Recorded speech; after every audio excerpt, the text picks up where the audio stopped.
Bonjour à toutes et tous, bienvenue dans un nouvel épisode du podcast First Print, votre podcast comics préféré. Alors Corentin, comment vas-tu aujourd'hui ? Ça va, et toi Arnaud ? Ça va super bien, je te remercie, je suis hyper jouasse puisque aujourd'hui on va parler de comics. Waouh, incroyable ! J'ai vraiment envie de parler de comics avec toi. Et on va faire toute l'émission en ayant cette tonalité. Oh bah oui alors. C'est vraiment super.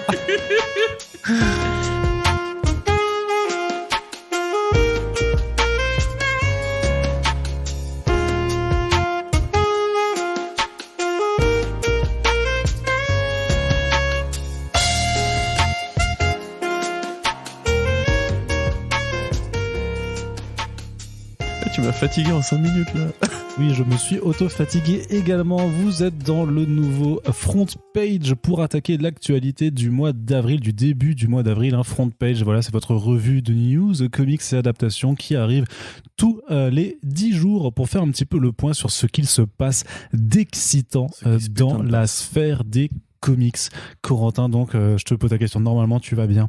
Bah oui, et toi ça va alors Ah bah ça va parfaitement. Eh bah c'est cool. Alors on va tout de suite entamer les choses, puisque que vous soyez des nouveaux venus sur le podcast ou que vous connaissiez la formule, eh bien tout simplement avec Corentin on va raconter un petit peu qu'est-ce qui nous a intéressé, qu'est-ce qui s'est passé voilà, dans le monde des comics et de leurs adaptations, et puis on va en discuter un petit peu de temps à autre, parfois débattre, parfois s'envoyer des fions et parfois se mettre des petites claques hors micro. Bienveillance. Puisque c'est non, bah oui, alors non, on va se battre, bah non, on va s'insulter, enfin, t'es con, ça va. Et puis à la fin du podcast, je te jetterai par-dessus le balcon. Ah, j'ai grand hâte. Comme je le fais souvent. Exact. Alors, la police arrive.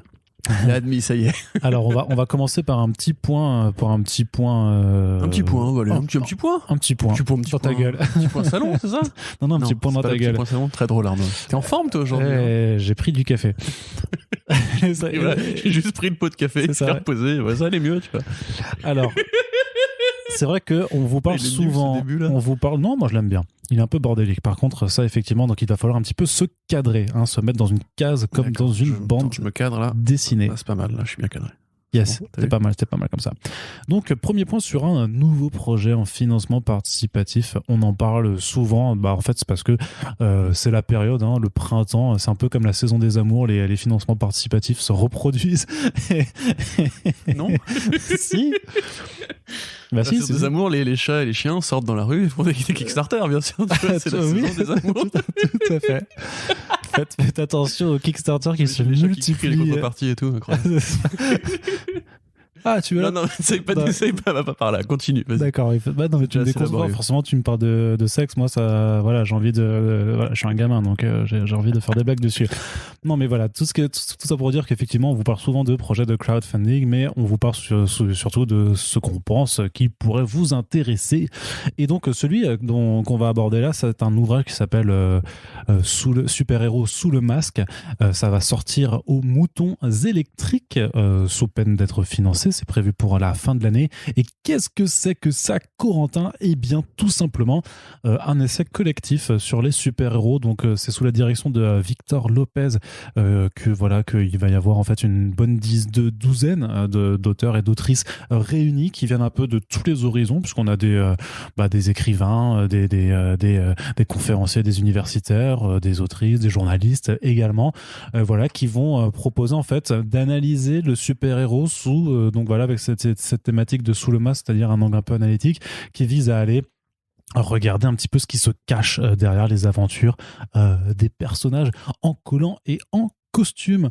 Donc voilà, c'était un projet pour faire sortir ce bouquin et lui donner la plus belle édition possible, sachant qu'avec les différents paliers, il y a aussi des livres en plus qui peuvent être créés, notamment un second petit livre en fait pour aborder avec toute l'équipe rédactionnelle la question des adaptations, puisque vraiment le bouquin principal va se concentrer vraiment sur en particulier sur la bande dessinée, sur le papier. Et puis la campagne est donc dont vous avez le lien dans la description du podcast permet également de se procurer d'autres bouquins en fait qui sont sortis dans cette collection en miroir chez les moutons électriques, et vraiment vraiment cette façon de regarder en fait vraiment en face un objet culturel, thématique. Donc il y a eu un bouquin sur les kaiju, Corentin, donc je pense que ça peut t'intéresser. En ce qui me concerne, il y a même un bouquin sur tout ce qui est vraiment le genre, le film de genre extrême dans l'horreur et tout ça. Donc voilà, c'est plusieurs... Très belle maison d'édition. Oui. Tout à fait. Oui, non, c'était pas ironique. D'accord, d'accord. Non, mais moi je crois que le bouquin de Yann Graff sur Morrison était sorti chez eux. L'évolution de Grant Morrison, je crois. Non. Non, je sais plus. Peut-être. Celui de Touboul sur Alan Moore aussi. Ah oui, non, d'accord, tu parles du bouquin écrit sur Grant Morrison. Oui, pardon, d'accord. Grant Morrison n'a pas écrit une BD pour les moutons électriques. Non, parce que mais il a écrit Super Gods, Grant Morrison, et ça c'était chez Fantasque. C'est pour ça que je confondais. Je crois que c'était ça, et dites-moi si. Oui, et puis t'as Alex Nikolavitch par exemple qui a aussi écrit un ouvrage sur les mythologies, les super-héros. Au projet Sous le masque. Nikolavitch qui est donc traducteur de mots notamment et aussi auteur. Voilà, donc il y aura aussi Xavier Fournier sur le bouquin. Il y aura qui d'autre, Arnaud? Ah ben il y a... Tu veux pas le dire, tu veux que je le dise? Il y aura Arnaud Tomassini qui écrira la conclusion du roman, du bouquin. C'est pas un roman. Incroyable. C'est pas un roman. C'est qui Arnaud Tomassini déjà? Eh bien, c'est un journaliste qui se fait appeler Emo Kikou sur les réseaux. Qui se fait appeler Arnaud Kikou sur les réseaux sociaux, effectivement. Donc, il y a aussi mon pote. Il y a mon pote Renaud Besbourdier qui participe aussi au projet. Coucou Renaud, comment vas-tu? Voilà. Donc un casting de renom, et pour ma part c'est vrai que j'aurais le plaisir de d'écrire la conclusion qui porte en fait un regard analytique sur la façon dont l'industrie fonctionne, notamment sur le point de vue américain, et surtout comment la pandémie de Covid a complètement flingué un système et en fait a entraîné des modifications sur quelque chose qui de toute façon devait déjà changer. Donc un chapitre qui est particulièrement compliqué à rédiger, puisque tous les mois en fait il y a eu des nouveautés, des nouveaux brusquements, et qu'on relate d'ailleurs même dans nos podcasts avec Frontpage, avec la perte notamment là tout récemment de Marvel chez Diamond Comics, qui passe maintenant chez Penguin Random House. Donc grosso modo, en toute transparence, moi mon article il est pas encore complètement fini, puisque on essaie de repousser en fait au maximum pour que ce que j'écrive en fait soit toujours pertinent et pas complètement dépassé d'ici la sortie du bouquin. Donc voilà, c'est si vous voulez faire, ce sera un beau bouquin. Il y a un joli projet d'édition derrière, vraiment, ce sera un beau livre. Il y a pas mal de gens qui sont impliqués dedans, et je dis pas. Il y a des femmes. Et il y a des autrices. C'est rare pour le souligner. Également, dans la presse comics en France, il y a des femmes aussi qui ont plein de trucs intéressants à dire. Ouais, complètement. Il y a Sonia Dollinger qui est rédactrice sur le site Comics Have Power depuis quelques années maintenant déjà. Elle rédige très régulièrement dessus.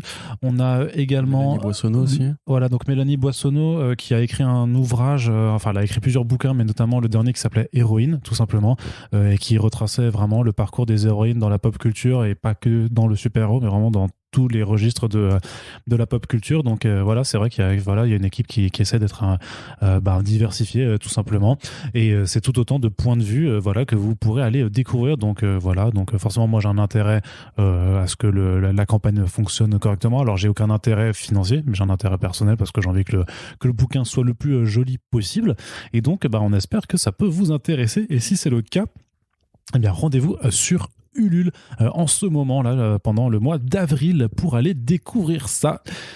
Ensuite, autre projet intéressant, Corentin, est-ce que tu as regardé les débuts de la nouvelle chaîne YouTube d'Elsa Charretier et Pierrick Collinet? J'ai regardé, c'était bien. 14 minutes d'analyse, de décomposition d'une case de notre bon ami David Ara, dont tu sais que je suis friand à bien des égards. Effectivement, donc Elsa Charretier qui est donc la fameuse artiste de The Infinite Loop, qui a travaillé avec Matt Fraction sur la trilogie de romans graphiques, a priori c'est même une tétralogie, November. Donc une artiste très douée, française, dont le style serait inspiré par Darwin Cook, entre autres, aussi Edouard Dorisso, etc., que vous connaissez bien, avec qui on a déjà travaillé à plusieurs reprises, et qui effectivement se lance sur YouTube pour expliquer un petit peu comment se compose une page, comment se compose le mouvement dans une case. Alors il n'y a pas que ça, c'est le projet d'ensemble, mais disons que c'est une chaîne YouTube qui a vraiment pour but d'explorer la bande dessinée avec plusieurs formats que je me tairais de présenter, parce que c'est pas mon rôle de le faire. Enfin vous pourrez les découvrir semaine après semaine, mais c'est vrai que le premier format c'était donc une analyse de case en fait, une case study. Donc elle va faire ça avec notamment des artistes qu'elle kiffe tout simplement, puisque en tant que dessinatrice, elle a aussi un point de vue et puis ça lui permet d'analyser en fait les travaux de ses pairs. Il y aura également par exemple la deuxième vidéo qui est sortie au jour où on enregistre ce podcast en fait, qui s'appelle 5 Minutes Layout. Et en fait le concept c'est de reprendre une scène d'un film et de la transposer en page de bande dessinée et de montrer quels sont les choix artistiques, quels sont les placements à faire et tout ça, le découpage, comment ça se réfléchit.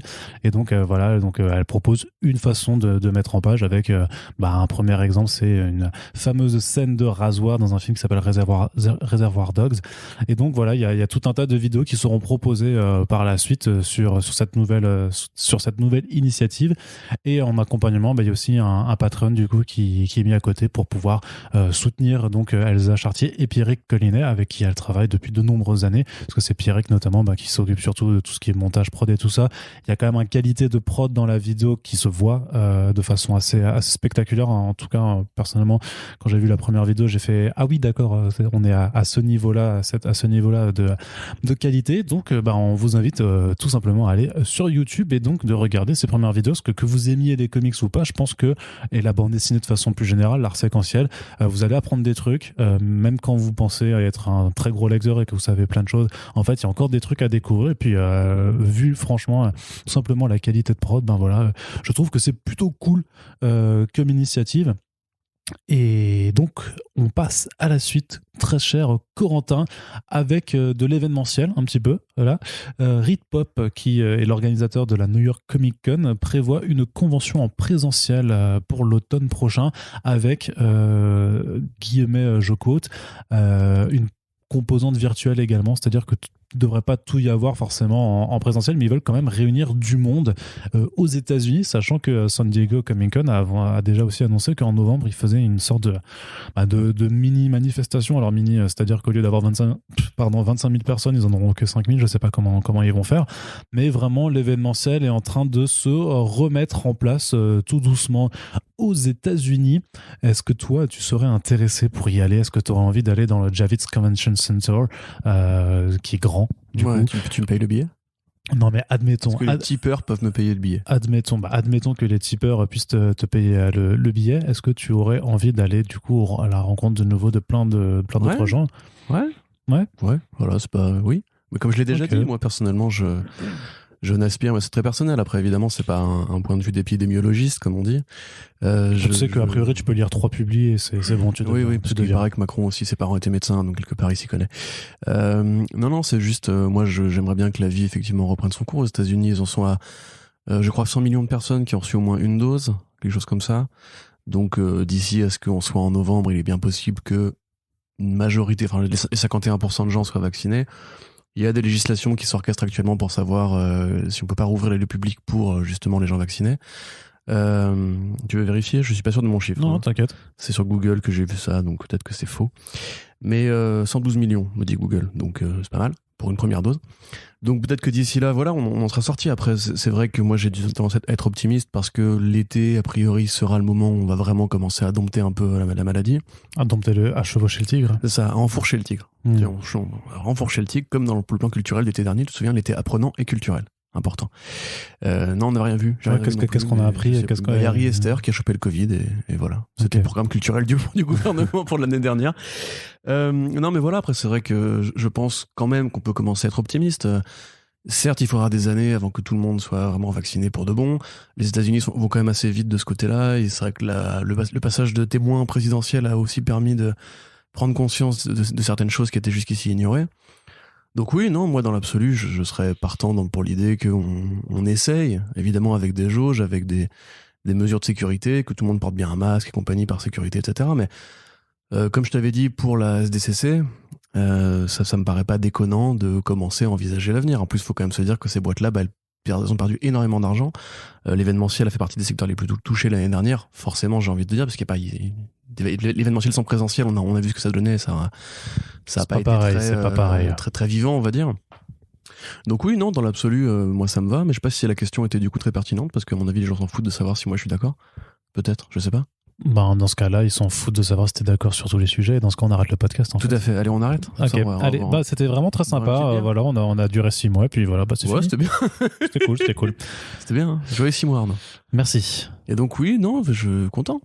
Non, mais parce que faut savoir qu'il y a quand même différents points de vue sur ces questions-là et que notamment, en face, il y a aussi des personnes qui se disent non, j'ai pas du tout envie de me remêler à tant de monde tant que c'est pas sûr. Mais le problème, c'est que la problématique vient du fait que quand ce sont les artistes qui disent non, on n'a pas encore envie de revenir parce qu'on se sent pas en sécurité et machin, là, t'es coincé puisque si tes artistes viennent pas, il y a pas de Comic-Con.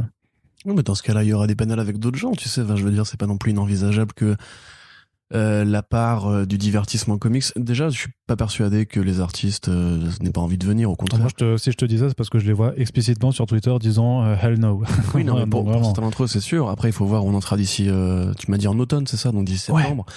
Si d'ici là, encore une fois, hein, c'est Marvel là.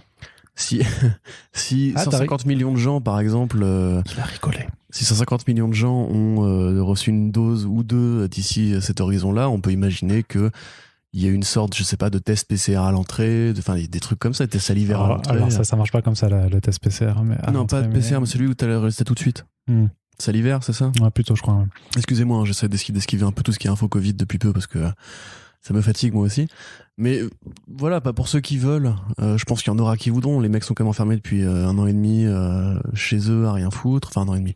D'ici là, ça fera 1 an et demi à rien foutre. Ça change pas tant de leur situation habituelle pour les artistes. C'est juste que par contre, ils ont pas leur moment où ils peuvent sortir. Ils font des tournées en général. Tu vois, les artistes, il y en a plein qui justement vont régulièrement à des conventions, à des salons, dans librairies pour signer, etc. Là, ils ont été privés de public pendant tellement longtemps. Je peux comprendre évidemment qu'ils aient pas envie de s'exposer. Mais encore une fois, il faudra en reparler après l'été, en fait, parce que pour l'instant, on fait la prospective sur un truc, il y aura peut-être une nouvelle souche, il y aura peut-être un nouveau truc. Yes. Voilà. Peut-être que les vaccins vont pas s'avérer efficaces sur le moyen terme, tu vois. Enfin, il y a plein de trucs, on peut pas vraiment se décider. Moi, dans l'absolu, si les autorités publiques et si les artistes sont en confiance, j'ai envie de dire, il faudra quand même un jour qu'on tourne la page du Covid et on pourra pas. Tu sais, c'est comme pour les films qui sortent au cinéma. C'est à une époque, tu sais, pendant la courte réouverture, personne voulait se lancer. Tout le monde disait non, on repousse, on préfère attendre un petit peu, etc. Quelque part, ils avaient raison, mais si personne ne fait le premier geste d'y aller pour montrer qu'entre guillemets, on peut imaginer que la vie reprenne son cours, on fait que retarder la date de sortie, j'allais dire, la date de péremption du Covid. Voilà, désolé d'être optimiste, Arnaud Kikou. Mais non, mais tu as bien raison. Une pointe d'optimisme ne fait jamais de mal, et notamment. Et parfois, ça fait même du bien. Tu rajoutes, tu vois, tu fais ta soupe, tu mets une petite pointe d'optimisme et ça donne un peu de goût comme ça. Exactement. Tu vois. Donc voilà, si ce tant est que je bois plus beaucoup de soupe en ce moment, mais c'est vrai. J'ai un peu la flemme, quoi. Ouais, c'est bon. Le truc, c'est que les soupes qui sont achetées toutes prêtes, en fait, elles ont beaucoup trop de sel et tout ça, que c'est pas bon pour la tension. C'est pas faux. Et pour les faire soi-même, après, faut éplucher les légumes et tout ça, faut les mixer. Et, non, ça par contre, c'est chiant. C'est un peu, c'est relou, tu vois. Surtout que je les prends toutes prêtes. Surtout que moi, quand j'en fais, c'est pour 5 litres, donc après, j'en ai toute la semaine et voilà, c'est un peu chiant, quoi. Tu vois, les gens s'en foutent de ton avis sur le Covid, mais ils s'intéressent à la façon qu'on a de faire des soupes. Tout à fait. Et c'est pour ça que vous écoutez First Print. Sur le commentaire audio de Astérix Obélix Mission Cléopâtre, Alain Chabat, qui n'avait pas envie d'être là, du coup, a donné une recette de soupe au marron pendant une demi-heure. Parce qu'il disait, je sais pas quoi vous dire sur le film, du coup, j'ai allé ramener un livre de recettes. Et il a fait des soupes au potiron. Mais c'est un peu ce que tu faisais aussi à l'époque sur DC Planet quand il y avait des titres que tu n'avais pas envie de critiquer. C'était des burgers végétariens, ça n'a rien à voir avec de la soupe. Non, mais tu donnais des recettes aussi. Oui, tout à fait. De cuisine au lieu de faire tes. Si vous voulez que ça revienne, dites-le dans les commentaires. Ouais, mais ça reviendra pas. Je mets mon droit de veto là-dessus. Et justement, puisqu'on parlait de présentiel aux États-Unis, en France, qu'est-ce qui se passe ? En France, c'est tout l'inverse, puisqu'en France, il n'y aura pas de FIBD partie 2 en juin 2021 à Angoulême, donc on n'ira pas se teinter la gueule à l'hôtel Mercure. Tout à fait. Avec nos amis cocaïnomanes du marketing. Exactement. Dommage. Quelle occasion loupée. Salut les gens du marketing. Mais par contre, je pense qu'ils étaient vraiment trop optimistes là pour le coup. Alors, juin, c'est trop optimiste. C'est comme avec la soupe, du coup, quand tu mets trop d'optimisme, par contre, ça dénature un peu le goût de. C'est comme le sel. L'optimisme et le sel. Du coup, c'est en non. Mais ouais, peut-être qu'ils le décaleront à plus tard. Non, ils ont déjà annoncé, c'était reporté à janvier. C'est année blanche, quoi. On s'y attendait un petit peu en même temps. Honnêtement, moi, franchement, je me montrais même très enthousiaste à l'idée, justement, de pouvoir profiter d'un festival d'Angoulême où, genre, il ferait un peu beau et on serait pas tous en train de choper une grippe. On pourrait parler avec eux pour qu'ils le décalent pour de bon au mois de juin, en général, chaque année. Parce que le mois de janvier, il fait froid. C'est une très belle ville. C'est pas une très belle ville. Non, c'est pas une très belle ville du tout. Mais c'est une très belle ville quand elle est habillée aux couleurs de la BD. Ouais. C'est vrai que bon. Après, c'est vrai que c'est un peu dommage parce que pareil, je pense qu'en France, on aurait eu besoin d'avoir ce petit firmament où tu sais, tout le monde se retrouve en disant alors, ça a été comment ton année Covid et tout. Puis, ose ironie de faire 2020 l'année de la BD, puis te faire on prolonge sur 2020 et non. Désolé. Et même pour des structures qui viennent de se lancer, wink wink, ça aurait pu être pas mal d'avoir justement ce truc-là pour se mettre un peu en avant. Mais après, on sait qu'ils ont eu ils l'ont fait du coup, leur truc de professionnel. Oui, au début de l'été, il y a eu la remise des fauves et quelque part, est-ce que c'est le karma de ne pas avoir nommé Carbone et Silicium en fait ? C'est logique. Voilà, il fallait réfléchir. Coucou Mathieu. Non, mais voilà, c'est vrai que ça aurait pu être cool en fait de se retrouver entre fans, entre lecteurs, entre auteurs, entre artistes, etc. pour faire un peu le point sur cette année difficile où on a vu qu'on n'a pas forcément été très aidé par les pouvoirs publics, ni par l'opinion qui a eu l'air de s'en battre les couilles, même si quelque part du coup les chiffres n'ont pas été si mauvais que ça, notamment grâce au manga. Mais non, moi c'est plus j'aurais aimé quelque part qu'on ait une petite réunion comme ça, mais peut-être plutôt après l'été pour les salons qui seront ouverts d'ici là. Et sinon on se reverra en janvier prochain. C'est pas gravissime. Il sera encore là l'hôtel Mercure, Arnaud. C'est vrai. La Coco aussi. C'est vrai. Et l'équipe marketing également, c'est ça.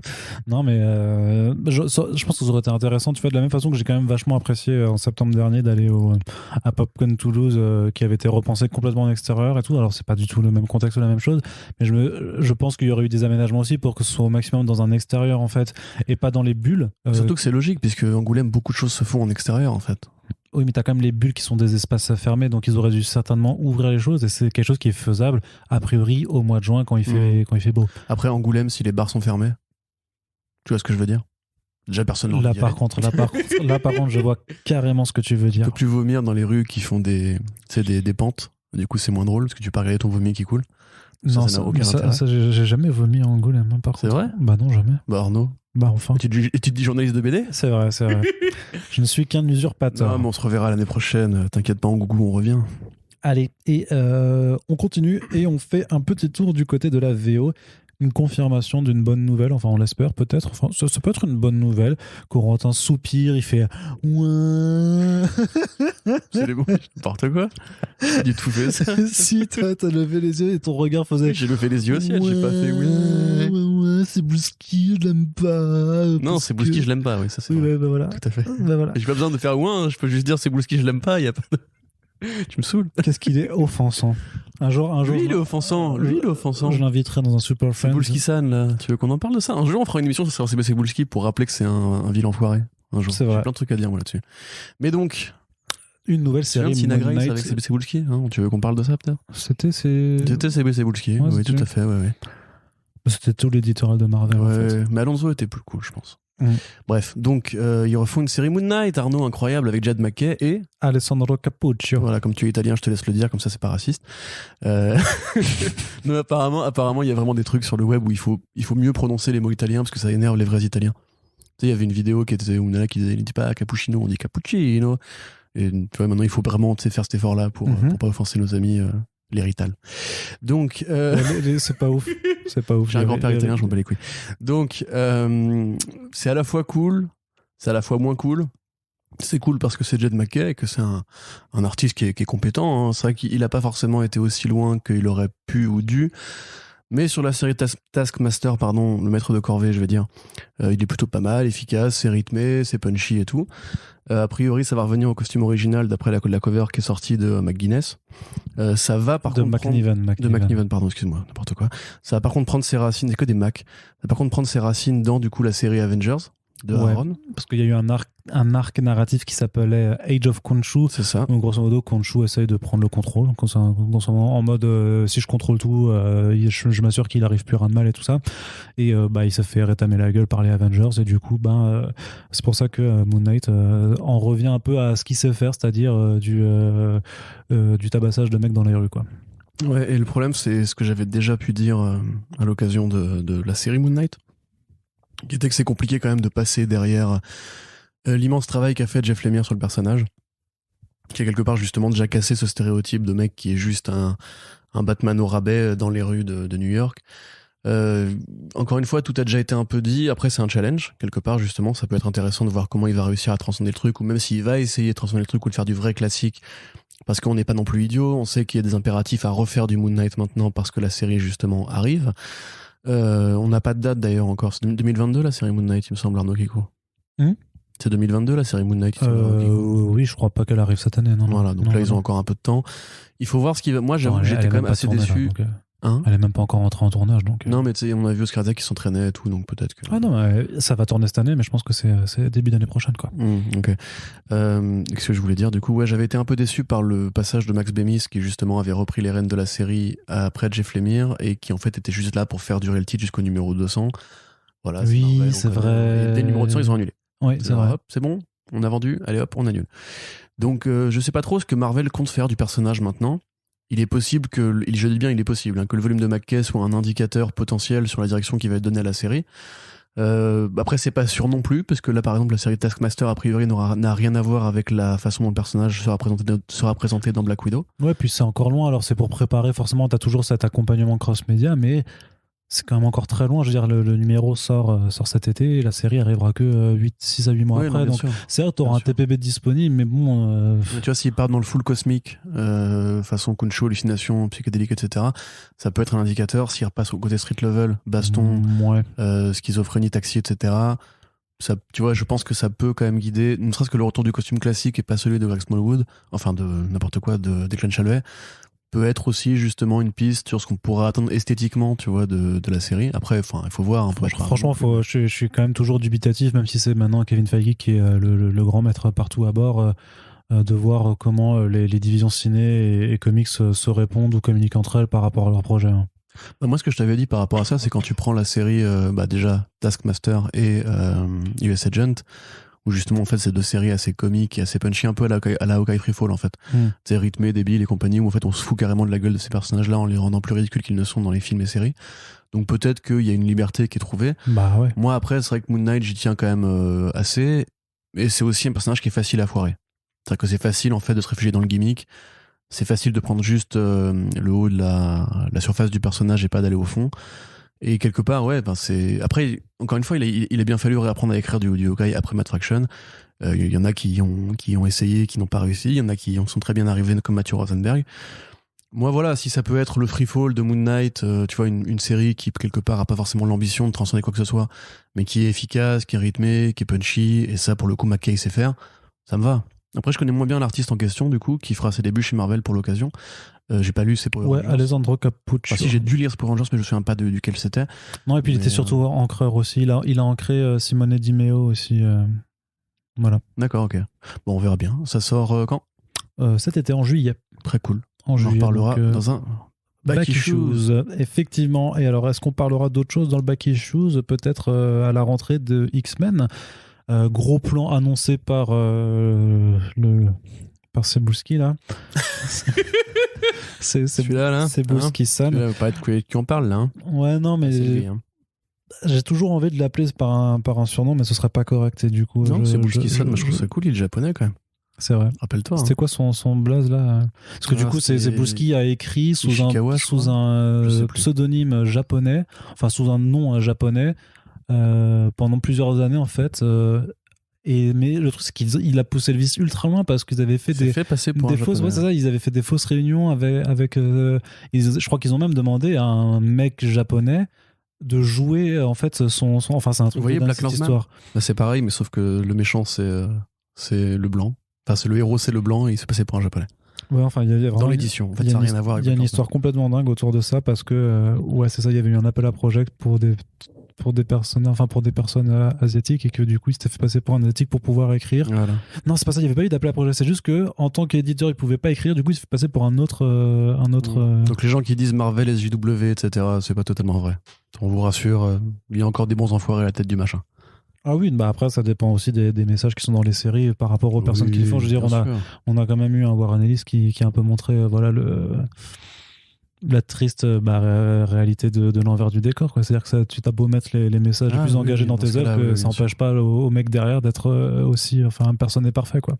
C'est vrai. C'est comme moi, je dis mais en vrai, t'es un sale enfoiré, tu vois tes fans, tout le monde le sait. Bah voilà, ce genre de choses, quoi. Est-ce que les gens ont vu le poster d'Éric Zemmour au-dessus de ton lit? Non. Je vais prendre ça en photo, les amis. C'est vrai, tu devrais. Et vous verrez le vrai visage de Emo Kiku.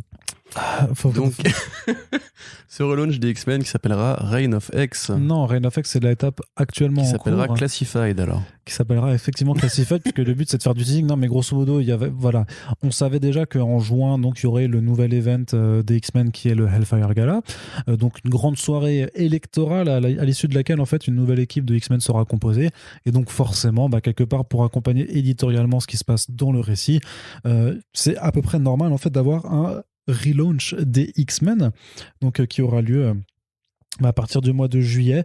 Donc là, on a déjà l'équipe créative, puisqu'il s'agira de Jerry Duggan au scénario. Donc c'est celui qui écrit notamment le titre Marauders depuis les débuts de Dawn of X, et l'excellent Pepe Larraz au dessin. Donc moi, j'aime bien ce qu'a fait, de tout ce que j'ai lu en tout cas de Duggan sur Marauders. J'aime vraiment bien cette équipe et ce titre.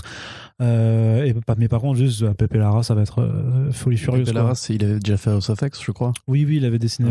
C'était brutal. Hein. Mais il dessine aussi. Il a aussi dessiné dans sur Dawn of X. A fait Powers of X. J'avais eu du mal à m'y remettre. Après, justement, être passé par Pepe Larraz quand même. Il avait un skill de bâtard. Mais il l'a toujours. Hein. Bah oui, bien sûr. C'est lui qui a fait les designs notamment de. Justement, du Hellfire Gala, ouais. Il a dessiné, enfin, il y avait Russell Datterman qui les dessinait, et lui qui avait fait les designs, ou inversement, je sais plus, mais enfin, bref, c'est une brute épaisse, ce type, c'est tout, il dessine trop bien, c'est un bâtard, il est beaucoup trop fort, là, il nous fait passer pour des merdes. Ouais, clairement, quand je dessine à côté de lui, c'est sûr, c'est pas glorieux, quoi. Ouais, moi, pareil, mais je dessine pas, du coup. Ouais, j'ai honte. Mais quand je dessine à peu près côté de n'importe qui, c'est jamais très glorieux de toute façon. Non, t'exagères. Et donc, il y aura ensuite un titre. Ce relaunch, donc, s'accompagnera aussi d'un nouveau titre X-Men. Alors, franchement, moi, je sais aussi, enfin, j'imagine qu'à la fin de juin, là, du Hellfire Gala, il y a aussi des titres qui vont s'arrêter. Parce que je les vois pas non plus continuer d'étendre, parce qu'il y a quand même une dizaine de titres en parallèle maintenant, tu vois, qui gravitent, et ça fait beaucoup quand même. Donc je pense qu'ils vont réduire la voilure, notamment j'imagine que Marauders va prendre fin. Enfin, je vois pas Jerry Duggan forcément écrire les deux titres en parallèle, et donc il y aura une nouvelle série de Leah Williams et Valerio Chitti, donc qui n'est pas dévoilée pour le moment. Et surtout, puisque c'est la deuxième grosse nouvelle de cette étape, c'est que voilà, si le relaunch des X-Men se passe de Jonathan Hickman, lui, le scénariste, reste quand même le maître à bord, et donc il aura droit à une nouvelle série dont on ne connaît pas ni le nom ni le dessinateur qui l'accompagne. Alors est-ce que c'est pour faire un effet de surprise, ou est-ce que c'est parce que c'est Marvel et que du coup ils n'ont toujours pas trouvé l'artiste qui doit dessiner la chose? L'un et l'autre se valent. Après, techniquement, normalement quand tu annonces des titres, c'est toujours avec ces 3 mois d'avance, et parce que le premier numéro est prêt, donc j'imagine quand même que là le dessinateur il est là. Non, je pense qu'ils l'ont, ouais. Enfin, je l'espère. Et devine qui c'est, mais en fait, je suis con. Bien sûr, tu sais qui c'est, Corentin. Lenny Liu? Non, mais non. Un dessinateur qui ressemble un peu dans le style, mais en moins beau, du coup, et que t'aimes pas trop. Salvador Larroca? Non, mais non. Je sais pas, avec qui me fait des... Mais qui c'est l'artiste qui revient chez Marvel en grande pompe? Non. Ah bah si. Non. Ah bah si. Ne le dis pas, parce que sinon tu vas invoquer un truc malsain. Ah, si ça arrive, je te préviens, je te casse la gueule, Arnaud. Non. Mais jamais de la vie. Sur les Uncanny X-Men de Jonathan Hickman. Jonathan Hickman, il a du goût. Il peut pas travailler avec... Alors, je vais encore faire beaucoup d'amis. Non, mais attends. C'est pas qu'il a du goût, c'est que là, par contre, il est quand même en work for hire, c'est un salarié, donc il fait ce qu'on lui dit de faire, ok? Mais non, il a creative control sur la saga X-Men. Sur ce qu'il veut raconter, mais sur les dessins, à mon avis... Non, j'y crois pas, et arrête. C'est pas une question de croyance. Tu me fais peur. Donc, John Romita Jr. sur les X-Men de Jonathan Hickman. Vas-y, fais la news. Je devrais essayer. Non, je pense pas. Tu penses pas? Ça me paraîtrait... C'est pas cohérent avec Chitti et Pepe Larraz. Il y a quand même une ligne graphique sur les X-Men depuis qu'ils ont commencé, justement, ce côté vachement coloré avec des semi-design entre cartoonier et réaliste. Rami Romita, il a quand même ce truc très particulier. Je vois plus faire de la mini, en vrai. Ça me paraît très bizarre qu'il l'annonce sur une ongoing aussi grosse que ça. Eh bien, prenons les paris, Corentin. D'accord, je prends les paris. Je parie 1 euro. Ouf, toi, t'es un vrai joueur. Toi, mon gars, t'inquiète. Toi, tu prends des risques dans la vie. On fait les mêmes blagues à chaque podcast, c'est incroyable. Hein. Mais c'est un peu le running gag, en fait. C'est un peu... Et puis, quelque part, c'est aussi pour que les gens qui arrivent et qui prennent le train en route, en fait, se familiarisent avec ce genre d'humour. Sinon, est-ce que t'as un vrai pronostic ? Un vrai pronostic ? Non, absolument pas. Moi non plus. Parce que je me disais Mike Huddleston, mais il fait jamais non, going. Mais non. Ce serait bien. Non, mais ça n'aura aucun sens. Ça n'aura aucun sens. Mais non, mais gâchez pas le talent de Mike Huddleston sur du X-Men. Bah, tranquille, il y a du Hickman, ils sont potes. Moi, je suis pourquoi pas. Oui, mais il faut que tu écoutes le podcast qu'ils ont fait justement avec notre ami Lloyd Cherry de C'est plus que de la SF, qui est quand même assez intéressant pour savoir leur façon de travailler, tout ça. Et tu comprends très vite que Huddleston n'est pas du tout dans ce genre d'optique de travail, quoi. Je sais bien, malheureusement. Enfin, malheureusement, heureusement, c'est juste dommage un peu, mais pas tout. Bon, ça va, en fait. Tu peux enchaîner là parce que j'ai plus, je sais plus. Non, mais toi, t'as pas de pronostic non plus. Bah, moi, je te dis, je verrais bien You revenir pour faire le côté symbolique de on reprend là où on en était au début. Quelque part, je verrais peut-être mieux Pepe Larraz avec Hickman, en fait, même. Mais après, je suis content aussi pour Jerry Duggan. Il fait du bon boulot. C'est pas mon scénariste préféré, mais il fait quand même du bon boulot sur les X-Men. Je réfléchissais là à quels artistes vedettes il leur reste vraiment chez Marvel. Mais peut-être que s'ils l'annoncent pas, c'est que c'est un retour ou un mercato ou. Non, j'avoue, je sais pas trop en fait. Gary Frank. Gary Frank sur du mensuel aussi. Non, c'est vrai que je pense qu'ils ont compris la leçon. Après, quelque part, c'est ce qu'avec Geiger pour Geoff Johns, c'est ce qu'ils font. Hein. Ils ont dessiné suffisamment à l'avance pour qu'ils puissent lancer leur titre en mensuel. Et bon, alors c'est une mini-série, donc c'est moins long, quoi. Mais sinon, comment il s'appelle là Donny Kent, Ryan Stegman. Ah ouais, ça ce serait. Parce que là, il va être libéré normalement. Il fait plus rien après, je crois. Bah, on sait pas, mais ouais, il y aurait moyen du coup. Ouais, ça pourrait être vénère. Hein. Parce que Nick Klein, il est occupé, donc. Bon, on verra bien, de toute façon. On verra bien, comme dans la chanson, et on passe. Nekfeu, c'est ça ? Ouais, c'est ça. À chaque fois, hein. Ouais, bah ouais. Tu me fatigues. Bah arrête de dire on verra bien aussi, et peut-être que j'arrêterai de faire cette vanne, en fait. Nous verrons. Voilà, nous verrons. Voilà. Il faudra voir. Nous verrons, rond, petit patapon. Allez. Non. Ah bah si, ça va. Toi, Arnaud. Alors, il faudrait quand même que tu saches que je n'ai plus aucun amour-propre depuis qu'on me l'a volé en 2003. Et donc, voilà, donc je ne me respecte plus. Voilà. Ensuite, donc, les kaiju, tu aimes ça, Corentin ? J'adore. Pourquoi tu aimes les kaiju ? Parce qu'ils sont grands et ils cassent des villes et c'est bien. C'est vrai ? Tu veux que je te demande, tu veux que je dise pourquoi j'aime les kaiju ? Oui. C'est beau. C'est beau, les kaiju. C'est des gros monstres, c'est des gros dinosaures. J'aime bien les kaiju, mais je sais pas. Tu veux que je t'explique ? Je sais pas pourquoi j'aime bien les kaiju. J'aurais bien. C'est comme pourquoi t'aimes les dinosaures ? Tu sais pas pourquoi t'aimes les dinosaures ? Bah si. Bah si, dis-moi pourquoi t'aimes les dinosaures ? Bah parce qu'ils sont gros, ils sont grands. Non, mais il y a un indicible chez les kaiju qui ne s'explique pas. Bah, c'est la fascination pour le gigantisme, pour tout ce qui est gros et grand, parce que toi, t'es tout petit. Puis exactement, voilà. C'est un complexe d'infériorité, en fait. Tout à fait. Voilà. Donc, la série de Génie Zéro me fatigue, qui arrive chez Dark Horse Comics en avril. Tout à fait. Donc, encore un titre de kaiju qui raconte l'histoire d'un personnage qui est en fait la fille du plus grand Super Sentai de ce coin-là. Enfin Super Sentai ou commandant de l'armée, on sait pas vraiment très, très précisé, dont le père donc a sauvé le monde. C'est quoi Super Sentai ? C'est Ultraman, c'est les Power Rangers, c'est des personnages qui justement combattent généralement des menaces et se transforment en géants eux-mêmes à la fin ou ont un Megazord à la fin pour combattre les gros monstres qui eux-mêmes deviennent géants. Est-ce que le Megazord c'est pas le concept le plus rincé de l'histoire de la pop culture quand même ? Ça va pas ou quoi ? C'est trop ça va pas, non ? Mais Arnaud, je vais vraiment me casser. 6 mois c'est trop en fait. Je peux pas tenir plus de 6 mois avec ça. C'est tellement nul. Pardon. C'est le Megazord transformation mes couilles là, putain, j'en peux plus. C'est vrai que par rapport à la Batmobile, c'est quand même un autre niveau, tu vois. Donc, tu me fais chier. Donc c'est Dave Dwanch et Brockton McKinney avec l'artiste Magenta King qui racontent justement l'histoire de cette fille qui en fait c'est un petit peu une enfant de star dont le père donc a sauvé le monde en combattant les kaiju. Elle, du coup, est un peu désœuvrée, elle est tombée un peu dans la tease, dans la baise et dans la drogue.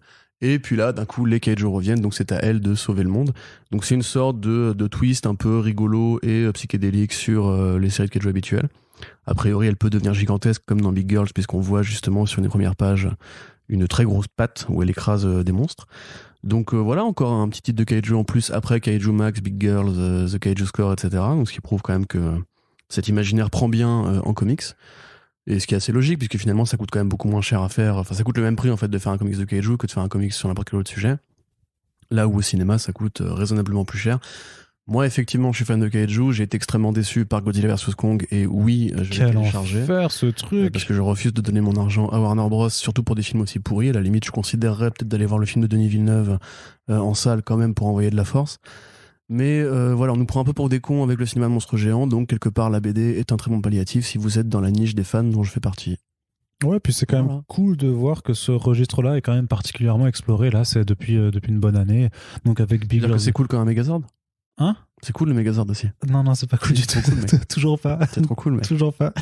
Mais voilà, donc on a Big Girls, on a Ultra Mega, on a le Kaiju Score, on a maintenant donc Jenny Zero. Il y a vraiment toute une.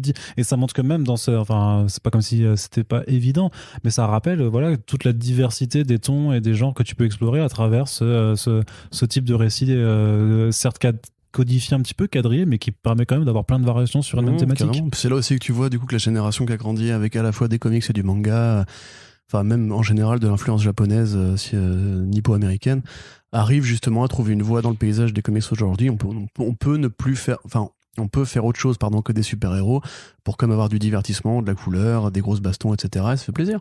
Maintenant, il nous faudrait un petit comics de Kaiju avec Daniel Warren Johnson et on serait bien.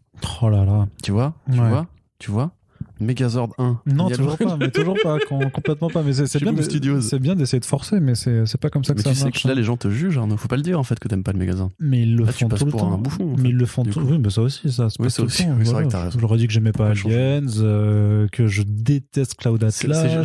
J'ai reçu des messages par rapport à ça. De quoi par rapport à Aliens? Il aime pas Aliens, mais il aime Alien Covenant. Je me désabonne. Voilà. Il fallait que tu le saches, Arnaud. Tu nous fais du mal. Bah, ils se sont peut-être désabonnés. Mais non, ils sont pas désabonnés. C'est dommage, mais je maintiens que j'aime Alien Covenant et que je n'aime pas Aliens. Voilà, qu'est-ce que tu vas faire? Là, ils vont vraiment se désabonner. Qu'est-ce que tu vas faire? Non, mais qu'est-ce que tu vas faire? Voilà. Tu vas te désabonner. Mais rien, je te laisse dans ta crasse. Tu vas te désabonner de First Print. C'est ta vie, tu fais ce que tu veux. C'est vrai. Comme quand t'as un pote qui est dépressif, tu vois, tu peux pas l'aider. Il faut qu'il se prenne en main tout seul. C'est vrai aussi. Tu vois? C'est vrai aussi. C'est pas ta faute, Arnaud. Bah, je sais. Allez, on continue avec une news comics indé. Snipe and Slug de Peter J. Tomasi et Brad Walker qui est annoncé pour l'imprint Mad Ghost de Geoff Johns, donc qui a lancé son premier titre avec Gary Frank justement Geiger chez Image Comics. Et donc en dernière page du numéro, on s'aperçoit que Mad Ghost, c'est pas simplement un imprint pour héberger ses propres créations à Johns, mais qui fait un petit peu comme sur le modèle de Best Jacket Press de Scott Snyder, c'est-à-dire qu'il va ramener des potes pour faire des créations sous son petit label. Et donc, de quoi ça parle, Snipe and Slug, Corentin? Bah, pour l'instant, c'est compliqué de le dire. On voit sur le premier visuel une sorte de sniper de science-fiction, on va dire, avec un casque très aérodynamique qui fait un peu penser au Rocketeer, avec... enfin en l'occurrence qui n'a pas la gueule du Rocketeer mais qui a bien la forme du Rocketeer, qui a priori tire une balle dans laquelle, ou un missile dans laquelle se trouverait une petite nainette, dont après le but, j'imagine, une fois que la balle est tirée, serait de finir le boulot, grosso modo. Donc là évidemment c'est facile d'imaginer des trucs un peu bizarres, mais voilà, c'est un concept intéressant. C'est vrai que c'est rare de voir Tomasi justement quitter un peu la maison. Là il ramène quand même 2 anciens de DC Comics, des anciens vraiment anciens, pour faire justement de l'indé à côté de lui, donc Geoff Johns qui a priori comme Scott Snyder a besoin d'indépendance et ramène ses copains sous le bras avec lui. Ouais, donc Tomasi et Walker avaient notamment fait quand même du Detective Comics avant que ce soit Mariko Tamaki qui reprenne les commandes. Donc tout à fait. Puis Tomasi qui est un très vieil éditeur, enfin qui était éditeur avant d'être scénariste. Ouais, il a édité Jones justement sur Green Lantern, non? Tout à fait, ouais, je crois. Qui a fait, oui, tout à fait, on l'avait interviewé à l'époque, voilà, il y a long time. Qui a fait évidemment Batman et Robin, voilà, évidemment, le Superman post Danny Jurgens, donc qui est un plutôt bon scénariste quand il veut. Là, pour le coup, le concept est plutôt intriguant. En indé, il est bon aussi, parce qu'il a fait House of Penance avec Ian Bertram, qui est oufissime. Ok. Trop bien. Ok, bah on verra bien. Mais du coup, c'est quand même cool de voir que Geoff Johns, effectivement, a envie de... Au milieu de cette polémique un peu bizarre, qui se tient du côté des écrans, on va dire, de voir que finalement que le mec revient à la BD et pour faire de la vraie BD, enfin faire de l'édition entre guillemets, même de la supervision de projet, etc.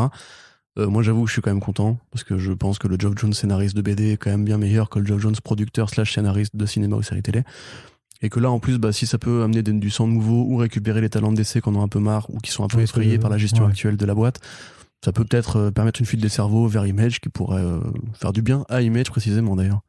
Ouais, puis c'est pas tant que s'il y aurait une fuite des cerveaux ou que. Enfin, c'est juste qu'ils ils ont plus la place parce que justement, ils donnent des contrats sûrement à des jeunes auteurs. Alors c'est bien, mais parce que pragmatiquement, j'imagine qu'ils sont moins chers à payer. Même dans le Work for Hire, tu vois. Je pense que Peter J. Tomasi demande plus pour un numéro que. Puis vu qu'ils éditent moins de séries en ce moment. Que Brandon Easton, par exemple, quoi, tu vois, qui est plus jeune dans sa carrière. Alors que, oui, comme tu le dis, Peter J. Tomasi, il est là depuis 30 ans, quoi. Facile. Ouais. Mais c'est du coup assez bizarre quand même qu'il. Après, c'est peut-être juste ponctuel. Hein. Enfin, il n'est pas dit que Tomasi se casse. Il n'a pas été viré, lui. Non. Ouais. Non, mais de toute façon, t'es pas viré quand t'es pas employé. Tu sais, comment on appelle ça en français? Tu as une mission, t'es missionné, quoi, en fait. Oui, tout à fait. Non, mais ce que je veux dire, c'est que lui, t'es prestataire, il avait quand même des fonctions au sein de DC qui dépassaient le côté scénariste, normalement. Plus trop, hein. Non, ouais, c'est dans les temps. Il était pas associé d'éditeur à un moment donné. Plus depuis quelques temps. Okay. Non, il était juste scénariste là. D'accord, ok. Dans ce cas-là, effectivement, il fait ce qu'il veut. Oui. Voilà. Bravo Peter. Allez, on continue, on fait un petit tour par la VF pour finir cette partie comics. Alors, il y a du Strange Academy et du Magicien d'Oz de Scotty Young qui viennent ou qui reviennent chez Panini. Ouais, alors Magicien d'Oz, bon, je pense que a priori c'est connu en France parce que ça a été ça a été un succès au moment où c'est sorti. Alors pour vous résumer, je vais pas retrouver le nom du scénariste de tête par contre, mais donc c'est la réinterprétation du Magicien d'Oz des différents romans, parce que le Magicien d'Oz on connaît beaucoup le premier tome en général avec Dorothy, mais il y a toute une mythologie qui s'est construite autour de ça. Okay. Il y a eu des suites, et tout comme Alice au Pays des Merveilles, il y a beaucoup de suites qu'on ignore en fait. Enfin, que le grand public ignore généralement. Et en fait, donc Scotty Young qui était au dessin de cette saga de mini-séries en 8 numéros en général, avec donc le Magicien d'Oz, le merveilleux monde d'Oz, etc. Donc, avait déjà été édité une fois par Panini et qui là va être réédité en intégrale avec un premier tome qui comprendra 2 premières mini-séries, donc l'équivalent, je crois, entre 14 et 16 numéros à peu près. Donc, qui est plutôt un bon rapport quantité-prix parce que ce sera à 10 €. 10,95 € parce que ça intègre justement la collection Marvel Next Gen, c'est ça. Qui est donc l'équivalent, on va dire, d'Urban Link en termes de format et de tarification, puisque voilà, c'est des formats souples, en plus petit que les comics habituels, et donc avec un rapport prix sur l'ouvrage qui est plus intéressant, parce que voilà, sinon les ouvrages Panini sont généralement parmi les plus chers du marché. Donc, c'est ça, pour le coup d'ailleurs je pensais peut-être me laisser tenter.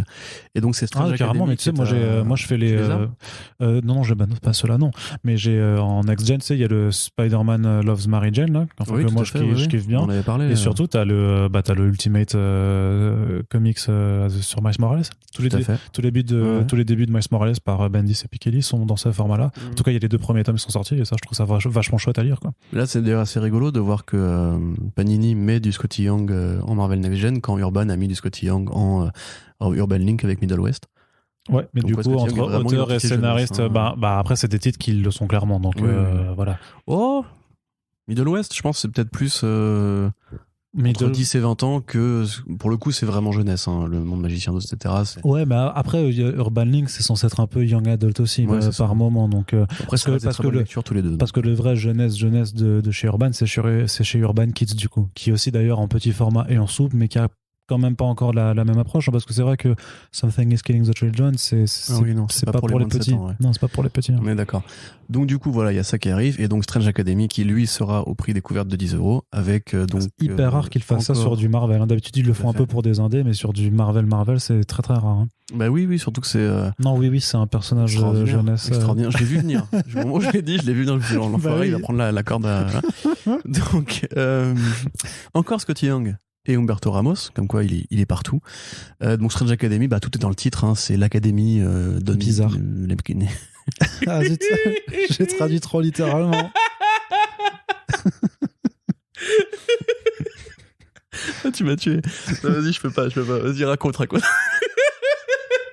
Mais c'est quand on s'y attend le moins qu'il se marre le plus, quoi. Ben non, mais... Donc c'est l'Académie des sorciers de Marvel, tout simplement. C'est Harry Potter, voilà, dans le monde de Marvel. C'est Poudlard, mais en Louisiane, avec une petite casbah où il y a une petite douzaine de jeunes sorciers qui sont donc formés par les grands personnages de la magie de chez Marvel, Dr Voodoo. C'est Dr Voodoo et Brother Voodoo chez DC, c'est ça, ouais. Dr Voodoo, Dr Strange, Magic, la Scarlet Witch, etc., etc. Donc voilà, une série qui est bien. C'est cool de voir justement du Ramos Adibal, parce que c'est quand même, Humberto Ramos, il est quand même très connu en France, et Scotty Young aussi, mais après Scotty Young, évidemment, comme il vient de le dire, il y a déjà une offre découverte Adibal qui est pas non plus inaccessible. C'est plutôt une bonne série. Voilà, Young, il est bon pour écrire des adolescents. Je pense que ça revendique clairement l'influence Harry Potter. Mais voilà, enfin, si vous êtes dans la croisée des fans entre Harry Potter et Marvel, et que vous n'avez pas envie de donner votre argent à J.K. Rowling pour de très saines raisons, vous pouvez bifurquer. En l'occurrence, effectivement, c'est très rare et c'est très cool de voir Panini faire cette offre de prix pour une série qui est en plus très grand public. Je pense que là, pour le coup, vous pouvez l'offrir à un ado ou même un jeune ado, on va dire. Donc, c'est très cool. Et encore une fois, je pense bien peut-être me les prendre. Voilà, tant qu'à faire. Voilà. Très bien, Corentin. Et on continue du côté de la VF avec quelques annonces du programme printanier / estival de Kinaï Édition, puisque justement on reste un petit peu dans les publications jeunesse avec Kinaï. On vous a parlé récemment, par exemple, dans un back issue de Wide's End, relecture de la guerre des mondes par Dan Abnett et Yanji Kurbard. On a fait même un podcast Super Friends avec Johan Sacré qui ouvrait la collection Punch de Kinaï, et justement à partir du mois prochain, enfin de ce mois-ci d'ailleurs, du coup c'est en avril, fin avril, le 24, il y a le deuxième numéro de Punch qui arrive. Ça s'appelle Moineau, c'est écrit par la scénariste Elsa Bordier et c'est dessiné par Souria qui a fait Tali, fille de la lune. Et donc c'est l'occasion déjà de vous dire que oui, effectivement, il y a un Super Friends qui est en préparation avec le duo créatif pour pouvoir parler de cette histoire dans laquelle justement une petite fille qui est un petit peu la souffre-douleur de son village, en fait va recueillir un petit oiseau, et donc un jet et pas un moineau, ça fait toute la différence. Tu vas préciser à chaque fois ça? Ouais, je vais le préciser à chaque fois aussi. Mais parce que du coup Elsa m'avait engueulé en me disant c'était pas que... Parce que moineau c'est le surnom qu'il donne à la petite fille, voilà, effectivement. Et donc voilà, qui va le recueillir et va en fait aller à la rencontre de la vieille dame du village pour le soigner. Donc pareil, c'est de la Punch, la thématique est toujours très écologique, grosso modo écologiste. Donc on va parler d'animaux, de nature. Ça a l'air super mignon. Les planches Soria, c'est quand même une brute de dessin avec la mise en couleur et tout. Ça va être vraiment très joli, clairement. Il y a toujours des animaux dans les récits jeunesse, je suis en train de me dire. Bah c'est mignon les animaux. Bah ouais. Bah c'est cool. Après moi franchement c'est des choses que je pense que j'aurais aimé pouvoir forcément pour lire en fait, tu vois. Donc quand t'étais jeune. Quand j'étais jeune, ouais. Après j'ai lu beaucoup de trucs, tu vois, mais un truc qui me un souvenir de jeunesse, tu vois, pour moi c'est Max et le Maxi Monstre. C'est avec alors c'est des gros bestiaux, c'est plus des monstres, mais ça reste, il y a un côté animalier qui est très prononcé, tu vois, et ça c'est le genre. Le film? Ouais, j'ai chialé, moi. Je l'ai projeté dans mon ciné plein de fois. La fin elle est compliquée, clairement. The Wild Things Are en anglais, si ça vous intéresse. Et donc voilà, et donc c'est vrai qu'on va rester un petit peu dans cette thématique parce qu'il y a un autre ouvrage qui arrive en avril qui s'appelle le Snapdragon, qui est un roman graphique de Kat Ley, et grosso modo alors c'est une fille qui s'appelle Snap dans une ville. C'est marrant parce que c'est un petit peu similaire avec des choses qui sont déjà parues chez Kinaï. Donc une fille qui s'appelle Snap et qui va demander de l'aide en fait à une vieille dame qui est réputée être la sorcière de la ville pour s'occuper donc cette fois-ci pas d'un jet mais d'un opossum, et donc s'apercevoir à terme que a priori celle qui est seulement réputée être une sorcière a réellement quelque chose de magique, et que cette jeune fille, Snap, a peut-être aussi des pouvoirs magiques. Donc ça arrive en avril. Je t'avoue que c'est pas ce qui me parle le plus en termes d'univers, mais je serais ravi d'y aller jeter un œil curieux. Il y a un animal? Bah oui, il y a un opossum qui est recueilli. Ah, un petit opossum. Bah oui, et en plus sur la couverture tu vois qu'il y a un toutou. Il y a un toutou et puis il y a un cerf derrière, donc ça a l'air. Et puis même quelque part avec ses couettes, la fille a quelque chose d'un peu animal, tu vois, elle a des bois presque, donc cervidés. Des cervidés, ouais, c'est ça. Et donc non, mais ça a l'air. Par contre, il y a un truc là que moi je suis ouf dessus. J'ai trop hâte que ça sorte, vraiment. Ours. Ça s'appelle Ours de Ben Quinn et Joe Todd Stanton. Ben Quinn, je sais pas si tu te rappelles, c'est le mec qui avait fait la série Powerless. Oui, tout à fait. Ouais. Qui a fait de l'animation aussi. Voilà, mais c'est surtout ça qui est important, parce qu'il a bossé avec Pixar. Il rend pas service. Là. Non, effectivement. Et donc Ours, en fait, c'est l'histoire d'un chien. C'est un gros toutou qui s'appelle Bear, qui s'appelle Ours, qui est un chien d'aveugle. Et en fait, le problème, c'est que il est très dévoué à Patrick, qui est son maître. Sauf qu'un jour, Ours perd la vue aussi, et donc il va partir en quête dans la forêt pour pouvoir retrouver la vue. La couverture, elle est ultra mignonne, ça a l'air vraiment trop mortel. Moi j'aime ce genre de petites épopées avec des animaux, et surtout que c'est un gros chien, et du coup forcément c'est gros chien. Voilà, bah ouais, non, c'est un gros chien, tu vois, c'est trop bien. Patrick. D'ailleurs, je tiens quand même. J'étais chez un pote là avant de faire ce podcast, et chez lui il y a un chat obèse, vraiment, mais genre énorme. Et il est obèse maintenant, son chat? Non, mais c'est un des deux qui est vraiment incroyablement. Et en vrai, celui-là il est trop cool, tu vois. Pour le coup, là je suis team chat obèse du coup. Ouais. Vraiment, parce que. Et je te jure que quand il se déplace et tout, c'est trop mignon, les gros chats. C'est une baleine, machin, c'est trop marrant, quoi. Et surtout qu'il fait des miaulements tout rock et tout, je sais pas ce que c'est. C'est normal, quand les chats vieillissent, ils prennent souvent un peu de gras. Ah non, mais en fait c'est parce que c'est une femelle, mais qu'elle a été castrée, du coup que je sais pas quoi, et du coup c'est pour ça qu'elle a pris beaucoup de poids. Mais ça c'est pas automatique pourtant l'habitude. Non, mais voilà. Et donc fascinante anecdote. ouais, c'est tout, c'est juste pour dire que voilà, je mets de l'eau dans mon vin, même si c'est pas très très bon quand même. Donc aussi le deuxième volet de Nico Bravo et les Troglodytes, enfin c'est le titre du deuxième volume de Nico Bravo, donc c'est aventure jeunesse, ça fait très Cartoon Network un petit peu, c'est normal puisque c'est fait par Mike Cavallero qui a bossé chez eux. Donc là aussi un jeune garçon qui a des aventures un petit peu fantastiques, et là donc avec des créatures venues de sous terre, et le deuxième tome de Wild's End que moi j'attends immédiatement, puisque le premier tome, des monstres, la guerre des mondes en Angleterre, avec des petites bestioles dans les années 30. 20, voilà. 10. Quelles années tu dirais? C'est 20, 30, comme ça, ouais. C'est trop bien. Lisez ça, Dan Abnett. C'est ça, et c'est de la bonne frappe, et donc voilà, c'est tout un programme que je suis soit curieux, soit carrément motivé d'aller à la rencontre, et puis on se donne bientôt rendez-vous dans les Back Issues pour reparler de certains de ces titres, et aussi du coup en Super Friends pour aller discuter de Moineau. On s'en fout de mon avis. Avec Elsa et avec Souria. Qu'est-ce qu'il y a, Corentin? Pourquoi tu veux pas demander ce que j'en pensais? Mais je m'en fous de ce que t'en penses. Ok, d'accord. Moi aussi je m'en fous un peu de ce que... Non mais vas-y, qu'est-ce que t'en penses alors? J'ai bien hâte de lire Moineau. C'est vrai? Ouais. Ah bah c'est cool. J'aime bien ce que fait Elsa. Et puis Wild's tome 2. Ok. Mais le reste aussi, sûrement, très bien. Après, si Ours c'était un chat, là, mon gars. Ça n'aurait aucun intérêt. Là, mais attends, alors, un chat d'aveugle. On va pas recommencer. Mais oui, un chat d'aveugle, mais ça n'a aucun sens. Oui, c'est trop mignon, un petit chat. Mais un chat d'aveugle, ça s'en fout, il est mignon, un chat. Oui, mais il sert à rien. T'as jamais eu un chat? Mais tu sais, quand mes parents étaient jeunes, ils avaient un chat. Je l'ai connu quelques années. À la fin, elle avait un problème c'est la cataracte, c'est ça? Ouais, attends, je fais semblant d'en avoir quelque chose à foutre. Elle se repérait juste à l'odeur.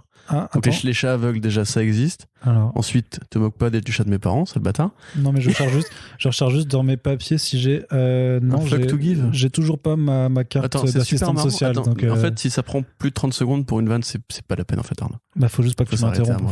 Faut juste pas que tu m'interrompes. Donc j'ai très hâte pour Wild's End tome 2.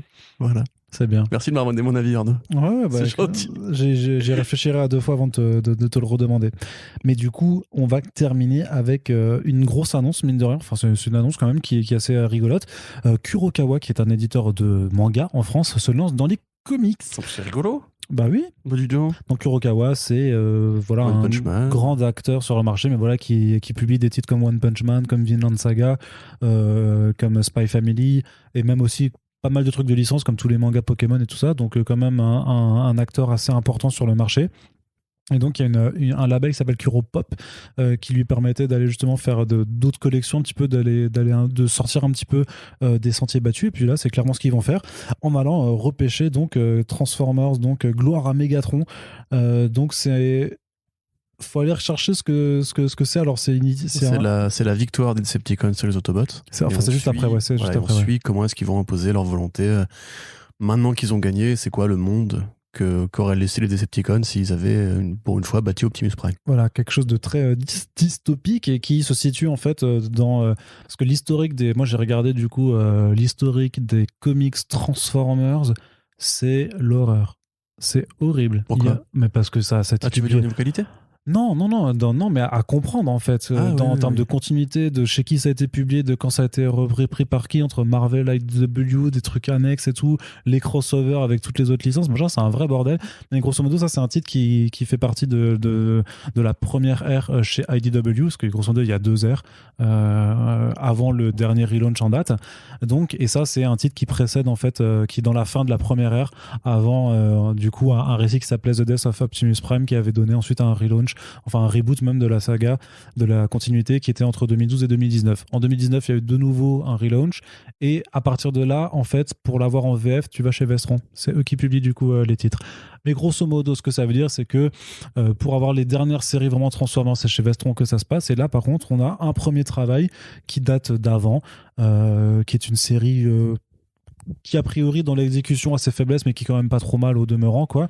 Donc il y a 2 tomes qui vont arriver à partir de juin et septembre, mais surtout l'espoir que ça donne en fait, c'est que ça permette en fait à Kurokawa ou j'allais dire ou un autre, mais enfin surtout à Kurokawa, si ça prend, de pouvoir publier les titres d'après, c'est-à-dire de la secondaire, parce que là-dedans, alors moi je ne les ai pas lus, mais de sources sûres, il y a un titre qui s'appelle notamment Transformers More Than Meets the Eye ou Lights Out, qui sont réputés vraiment très bons en fait, qui sont parmi les meilleures choses qui ont été faites sur les Transformers. C'est toujours des voitures qui se transforment en robots géants qui se bastonnent. C'est ça. Ouais. Bon bah. Mais moi ça me parle pas, un Transformers. Transformers. Pas pour les Megazords. Oui, non, mais complètement. Mais c'est justement pour ça que moi la licence Transformers m'a jamais passionné. Ouais, pareil.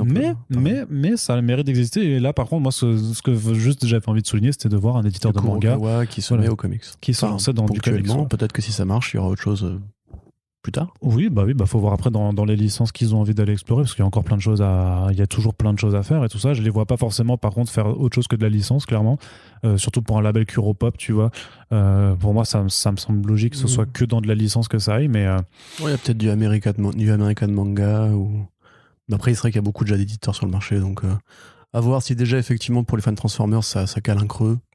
A priori, peut-être, faut voir le tirage aussi et voir effectivement dans quelle mesure ils veulent sortir ça et faire en sorte que ça marche. Après, c'est sûr que l'avantage, quelque part, alors bon, le tome est quand même à 18,90 €, hein, donc ça va être un frein par rapport à ceux qui achètent des mangas à 7 €, forcément, mais techniquement, il parle à un lectorat qui est vaste, qui est vachement plus grand que le lectorat de comics, tu vois. Je veux dire, il n'y a pas forcément un lectorat de Kurokawa, parce que les gens fonctionnent pas comme ça dans le manga, ils fonctionnent pas forcément juste par éditeur, mais plus par série, mais vu qu'ils produisent quand même sur un marché qui représente bien plus en termes de nombre de personnes, donc techniquement, c'est pas idiot en fait. Disons qu'en termes de reach, leurs réseaux sociaux à eux ont plus d'attrait, enfin, peuvent atteindre plus de gens. Après, je pense pas que pour les gens qui justement suivent ce que fait Kurokawa en termes de marque, en termes de genre j'aime cet éditeur, je vais voir ce qu'il fait. T'arrives dans ton rayonnage, si le truc il est au rayon comics, c'est pas au rayon manga, à mon avis, les fans conventionnels de Kurokawa vont pas se poser la question. Oui, mais les fans qui suivent Kurokawa sur leur réseau ont eu l'information. Bien sûr, c'est ce que je dis. Donc, voilà. Je pense pas que ce sera non plus un énorme succès parce que Kurokawa. Tu vois ce que je veux dire? On verra. Justement, c'est le défi. Ouais, mais c'est le défi. Moi, j'ai du mal à estimer le lecteur français de Transformers. Parce que c'est vrai que le cartoon était arrivé en France, il est plus ou moins considéré comme culte par la génération juste avant nous. Les films, je crois qu'ils ont une bonne fanbase quand même. Ouais, mais la génération juste avant nous, c'est celle aussi qui adore Musclor ou pas? Non, ça c'est encore un tout petit peu. C'est encore avant eux, du coup. Okay.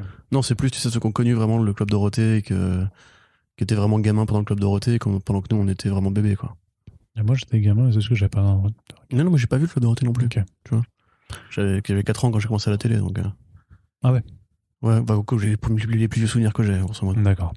Alors, justement, puisqu'on parle de télé, on va passer à la partie télé, Corentin. Oui. Ah, transition. Et ça, c'est incroyable. Ça, c'est de la maestrie. Non, mais c'est les passes décisives.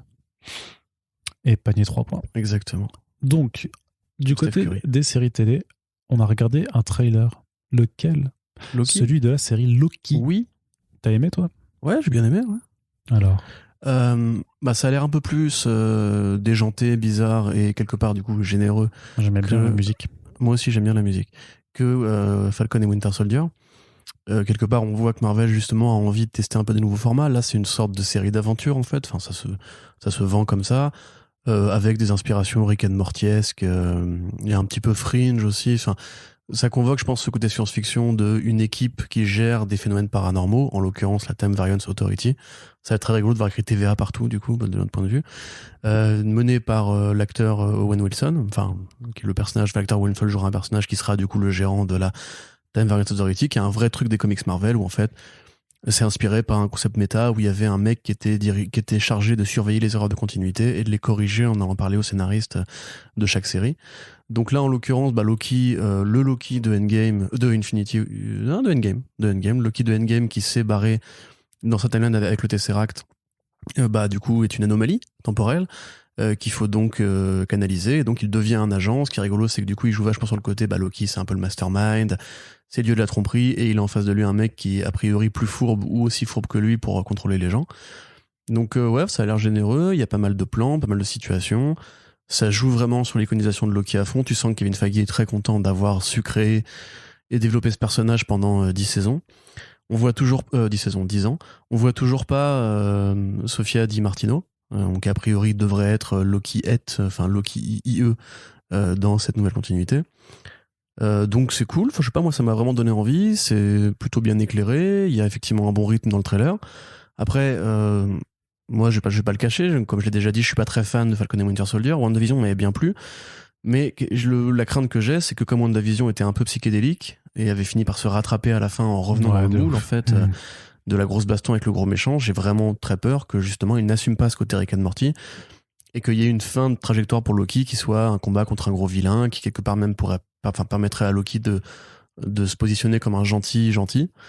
Ça, c'est ce qui me ferait un peu peur, mais après, au demeurant, si tu me dis série de 9 à 10 épisodes avec la possibilité d'explorer des pans un peu bizarres du multivers. C'est plutôt 6, c'est plutôt 6. Ah, c'est 6 ? Ouais, je suis quasiment plus courte. Oui, comme Winter Soldier. Hein. Ok. Écoute, dommage. Mais voilà, après c'est pareil, tu vois, si c'est 6 fois 1 heure, ce qui n'était pas WandaVision d'ailleurs, si c'est 6 fois 1 heure et qu'effectivement il y a la possibilité, si tu veux, c'est un petit peu l'espoir que j'avais pour la série What If et qui s'est un peu amoindri avec le temps. Ouais, mais quand on dit 6 fois 1 heure, c'est 6 fois plutôt 45-50 minutes comme Falcon et Winter Soldier. Ouais. Donc avec un générique de 7 minutes, c'est ça ? Ouais, en plus, donc voilà. Ouais, bon, c'est plutôt 6 fois 40 minutes, quoi. Ouais, donc en gros, c'est un film de 2h30, quoi. Ouais. Mais donc, on revient quand même dans le positif. Oui. La possibilité, donc comme je voulais le dire, d'explorer des pans de multivers un peu bizarres de Marvel, c'est l'occasion de placer des trucs, ou des incohérences, ou des personnages du multivers, voire même des blagues méta, tu vois, genre, moi j'imaginerais très bien qu'il croiserait par exemple un petit Howard the Duck, quoique il existe dans le multivers principal, mais un petit Howard the Human par exemple, tu vois, ou alors un petit Spider-Pig. Est-ce qu'ils ont Spider-Ham, pardon, est-ce qu'ils l'ont quelque part, je sais plus parce que dans Sony là. Bref, donc il y a moyen de se marrer. Le multivers c'est généralement un bon terrain de jeu pour les scénaristes. Tom Hiddleston a l'air en forme, Owen Wilson aussi. On est content. Ouais, il a l'air bien Hiddleston là-dedans. Ouais, il a l'air de bien s'amuser. Ils se répondent bien les deux en plus de ce qu'on voit.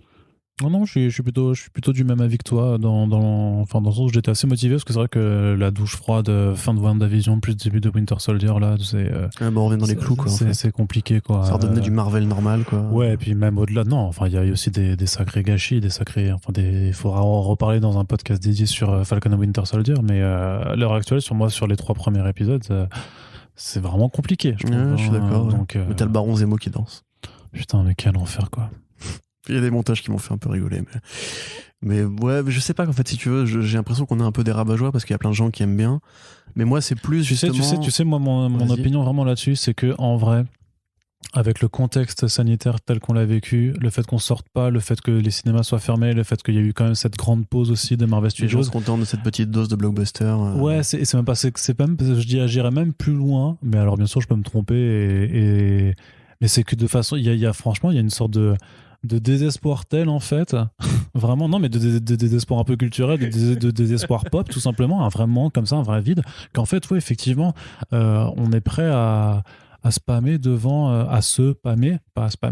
voilà, devant la moindre touche de truc qui nous fera un peu de gaulerie ou juste parce qu'on est content de revoir un univers sur lequel on a été on a été accroché pendant 10 ans avec 23 films et que du coup je pense que c'est plus ce côté on aime quelque part, on aime tous le côté quotidien que prend Marvel Studios dans nos vies. Et là, ça fait un petit rendez-vous. Tu sais, c'est pareil, ça c'était pareil l'année dernière avec plein de séries télé qui étaient en hebdo. Tout le monde disait, ouais, c'est quand même cool d'avoir sa petite dose. The Boys, tu vois, la saison 2 c'était une très bonne saison. Moi, j'ai bien aimé. Mais c'est vrai que ne participant pas au phénomène, en fait, de chaque semaine, etc., j'ai vu les gens, si tu veux vraiment, tu sais, participer à des conversations, débriefer ensemble et tout. Et je pense que c'est peut-être plus ça aussi qui crée l'engouement parce que même s'il y a plus Mephisto à l'horizon, entre guillemets. C'est quand même plus, oui, on sait pas, remarque, hein, peut-être. C'est quand même plus facile de se hyper sur un truc qui, justement, en fait, fait de mal à personne, quoi. Parce qu'en vrai, ça fait de mal à personne, tu vois. Non, ça fait de mal à personne. Et puis à partir du moment où, oui, c'est ça aussi, où tu passes un certain degré de maturité, où tu te dis, bon, ça reste des films et des séries, c'est pas non plus la peine de se pourrir la vie pour ça, parce que ça n'a aucune incidence dans ta life. Mais après, j'espère quand même que Loki sera plus ambitieux et justement, même plus coloré, plus fun, plus honnête. Souvent, moi, ce que je reproche à Falcon Winter Soldier, c'est que c'est pas très honnête, en fait. Et puis, c'est pas très bien écrit non plus pour l'instant. Ouais, bon, ça, c'est Marvel. Donc, on verra où. Bah oui, mais ça aussi, tu vois, c'est pas possible. Non, mais faut qu'on arrête. Il faut s'habituer au bout d'un moment, ça fait 12 ans. Mais il faut pas s'habituer. Le truc, tu vois, c'est que ce genre de discours, au final, c'est de l'apathie, tu vois, et le mauvais, le Jean-Michel, tu vois, c'est vraiment, on devient complètement statique devant les faits et on ne fait rien pour que les choses changent. Non, je suis pas d'accord. Moi, je suis obligé de regarder pour le taf. Falcon et Winter Soldier, sinon j'aurais pas continué après l'épisode 2 personnellement. Tu vois, c'est justement, moi j'encourage les gens à aller chercher d'autres, c'est ce qu'on dit tout le temps, préférez lire les BD. En ce moment justement je parle beaucoup avec un pote qui lui me dit mais c'est horrible en comparaison de la série par rapport au run de Brubaker, c'est le jour et la nuit quoi. Je dirais à tout le monde évidemment, si vous aimez Falcon et Winter Soldier même au premier degré, allez quand même lire les BD parce qu'elles sont bien meilleures et justement vous comprendrez ce qu'on peut faire de vrai et de grand avec ces personnages là. Donc mais après voilà, je te dis encore une fois, tu prends ta petite dose hebdomadaire, voilà, ça fait de mal à personne, ça te fait un petit truc à parler avec tes copains du grand public, entre guillemets, qui eux n'ont peut-être pas le temps de se mater les séries HBO déprimantes. Voilà, tu vois, je peux comprendre le compromis, mais j'espère qu'il y aura quand même un putain de sursaut qualitatif. Parce que si Moon Knight, par exemple, s'ils font la série Moon Knight avec l'écriture et la prod de Falcon et Winter Soldier, on va pas être copains. Okay. Je vais débarquer chez Kevin, et là... Je vais rien faire. Qu'est-ce que tu vas faire sympa, mais... Tu vas rien faire du tout, mon gars. Je vais péter la gueule. On va passer un petit peu du côté du Millar World aussi, parce qu'il se passe des choses maintenant. Enfin, il se passe des choses quand même, parce qu'on a attendu quand même. C'était quand l'annonce du rachat de Mark Millar par Netflix? 2018, 2017. Ouais. C'est à partir de quel moment où Mark Millar est devenu un homme sandwich de Netflix? C'était il y a 4-5 ans. Hein. C'était il y a quelques années quand même. Hein. Peut-être pas 4-5 ans non plus, mais... 3-4 ans. 2018, quoi. Ça fait 3 ans. Ouais. 3 ans. Et donc, voilà, la promesse, c'était forcément de continuer à produire des titres, à la fois des comics qui deviendront ensuite des séries Netflix, mais aussi de porter à l'écran des comics précédemment publiés écrits par Mark Millar. Et donc, de les mettre en adaptation. Alors, première nouvelle, c'est que The Magic Order, on avait eu l'annonce à la fin de l'année, à l'automne dernier, que la production avait été arrêtée. Et donc l'auteur nous confirme que cet arrêt n'avait été que momentané, puisque en fait voilà, il devait tourner à Prague. À ce moment-là, c'était tout fermé, voilà, parce que Covid, donc du coup c'était pas possible. Et donc le projet est de nouveau en développement. Alors est-ce qu'ils vont changer la donne par rapport à ce qu'ils avaient voulu faire? Il y avait James Wan qui était à la prod, je crois, de mémoire, et qui avait dû quitter de toute façon les choses par souci d'emploi du temps. Donc est-ce qu'ils vont reprendre quand même cette même direction? Est-ce qu'ils ont pris la mesure avec le recul et tout ça pour changer certaines orientations? On verra bien. En tout cas, c'est reparti. C'est Darty mon kiki, comme dirait l'autre. Darty mon kiki. Et on a des premières couvertures là pour le volume 2 qui ont été dévoilées, sachant que c'est Olivier Coipel qui dessinera le volume 2 dessus.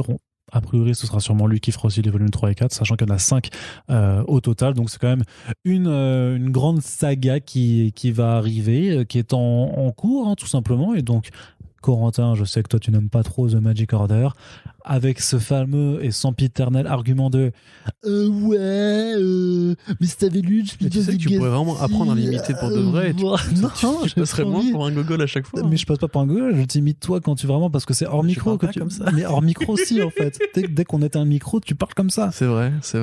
C'est un handicap au quotidien. Bah oui. J'ai envie de me voir, j'adore tes podcasts. Ah ouais, t'aimes bien mes podcasts, c'est trop sympa. Et tout, ils comprennent pas, tu vois. Bah oui. Non, c'est un peu relou, que tu sois pas dans ce personnage-là de podcast en dehors des podcasts. Et donc, ouais, si t'avais lu Peter Tegassi avant, comme un gros hipster, tu saurais que Magic Order, c'est nul. Voilà, ce genre de choses, quoi. Et ça, tu l'as pas dit quand on a fait la conférence avec Coipel. Tu lui as pas dit en face, hein, dire ouais, ton truc là que tu dessines, c'est nul. Bah non, on parlait pas que de ça. Ouais, c'est ça. J'ai pas fait de compliments non plus. Ouais. Mais attends, mais j'adore ce que fait Coipel sur Magic Order. C'est le scénario qui me pose problème. Les dessins de Coipel sur Magic Order, ils sont magnifiques. Uh-huh. D'ailleurs, j'ai très peur de voir le comparatif série télé parce que quand t'as pas le. Enfin, comment dirais-je? pour moi, justement, le scénario dépouillé des planches de Coppel, il a très peu d'intérêt. Mais encore une fois, c'est mon avis personnel. Je connais plein de potes République qui adorent Magic Order. Je connais plein de potes qui ont adoré. Peut-être que c'est moi aussi qui, au bout d'un moment, commence un peu à saturer l'écriture de Millard. Et je le vois, hein, d'ailleurs, maintenant, les nouveaux projets de Millard m'intéressent de moins en moins. Miller, ouais, effectivement, il faut dire comme ça, apparemment. Mais Millard. Alors c'est bon, je peux pas changer maintenant. Hein. Alors Brubaker, on n'a pas le droit, mais Millard, c'est bon. Tu disais Millard aussi. Tu disais Millard aussi avant d'avoir lu Fred sur la prononciation. Ok, bon, Miller, Mark Miller. Ah, c'est bizarre. Mark Miller. Le Coppel, il dit Millard aussi. Hein. Il est français, il est Coppel. Bah ouais, mais moi aussi, je suis français. Si Coppel dit Millard, je dis Millard. Non, mais quand t'auras la stature de Coppel, tu pourras dire comme Coppel. Attends, juste ces biscottos, ça m'irait. Donc... Tu me coupes pour des conneries en fait. Donc voilà, série pour ceux qui ne voient pas. Hein. Série donc sur une famille qui pratique la magie / la sorcellerie dans un monde dans lequel. Mais c'est un peu c'est un peu une sorte de Harry Potter pour adultes, on va dire. Parce que c'est vraiment des magiciens avec des baguettes qui ont combattu des monstres géants à la Lovecraft, on va dire un petit peu de la génération précédente. Et là arrive une série de crimes odieux et on cherche un petit peu qui a fait, quoi, comment, etc. Il y a une magicienne en face qui est un peu malsaine, on va dire, voilà, qui évoque plus une sorte de sorcellerie un petit peu paganiste à l'ancienne. Et puis voilà, donc du coup, petite saga familiale, c'est pour ça effectivement ça fait beaucoup penser à Jupiter's Legacy qui avait aussi des histoires de trahison, de machin, c'est le fils d'eux, etc. Effectivement, a priori, ce que nous avait dit Coppel justement, c'est que Netflix était vraiment sur les chapeaux de roue dès le numéro 1 pour en faire une série télé. Ça a bien été réfléchi avec le pôle créatif de Netflix série pour directement commencer à préparer une bible dès ce moment-là. Donc effectivement, c'était assez étonnant qu'ils reviennent en arrière finalement. Donc voilà, ça va se faire quelque part, tant mieux. On attend d'avoir du casting. Il n'y a pas eu de casting encore, je crois. Non. Donc on verra bien. Et autre news, ouais, dans la même continuité, justement, puisqu'on parlait de Jupiter's Legacy. Eh bien, le premier trailer. Tu sais que tu pourrais juste lire la BD, arrêter de me faire chier en fait. Non, je vais pas lire les comics. C'est comme Sandman, tu vois, jamais. Bah oui. Jamais. Bah oui, je sais. Jamais. Il y a un numéro sur les chats dans Sandman. Je vais jeter mon omnibus alors. C'est le meilleur numéro de la série, incroyable. Et donc, le trailer de Jupiter's Legacy. C'était bon incre. Est sorti. C'était pas très incre. C'était pas ouf. C'était ce que c'était. T'aimes bien Josh Duhamel avec sa perruque? Duhamel. Tu fais chier avec Duhamel. Duhamel. Je dis comme je le veux. Non, tu veux me faire chier avec Miller. Ouais, c'est... Comment tu l'as trouvé, Josh Duhamel? Ça va être horrible à écouter comme émission.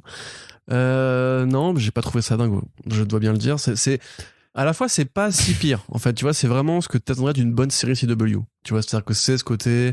les effets pyrotechniques qui sont un peu qui sont pas très beaux, les costumes c'est fidèle mais en même temps ça fait un peu foirefouille, tu vois, c'est un peu parc Astérix. Mais c'est vrai, mais en même temps par contre si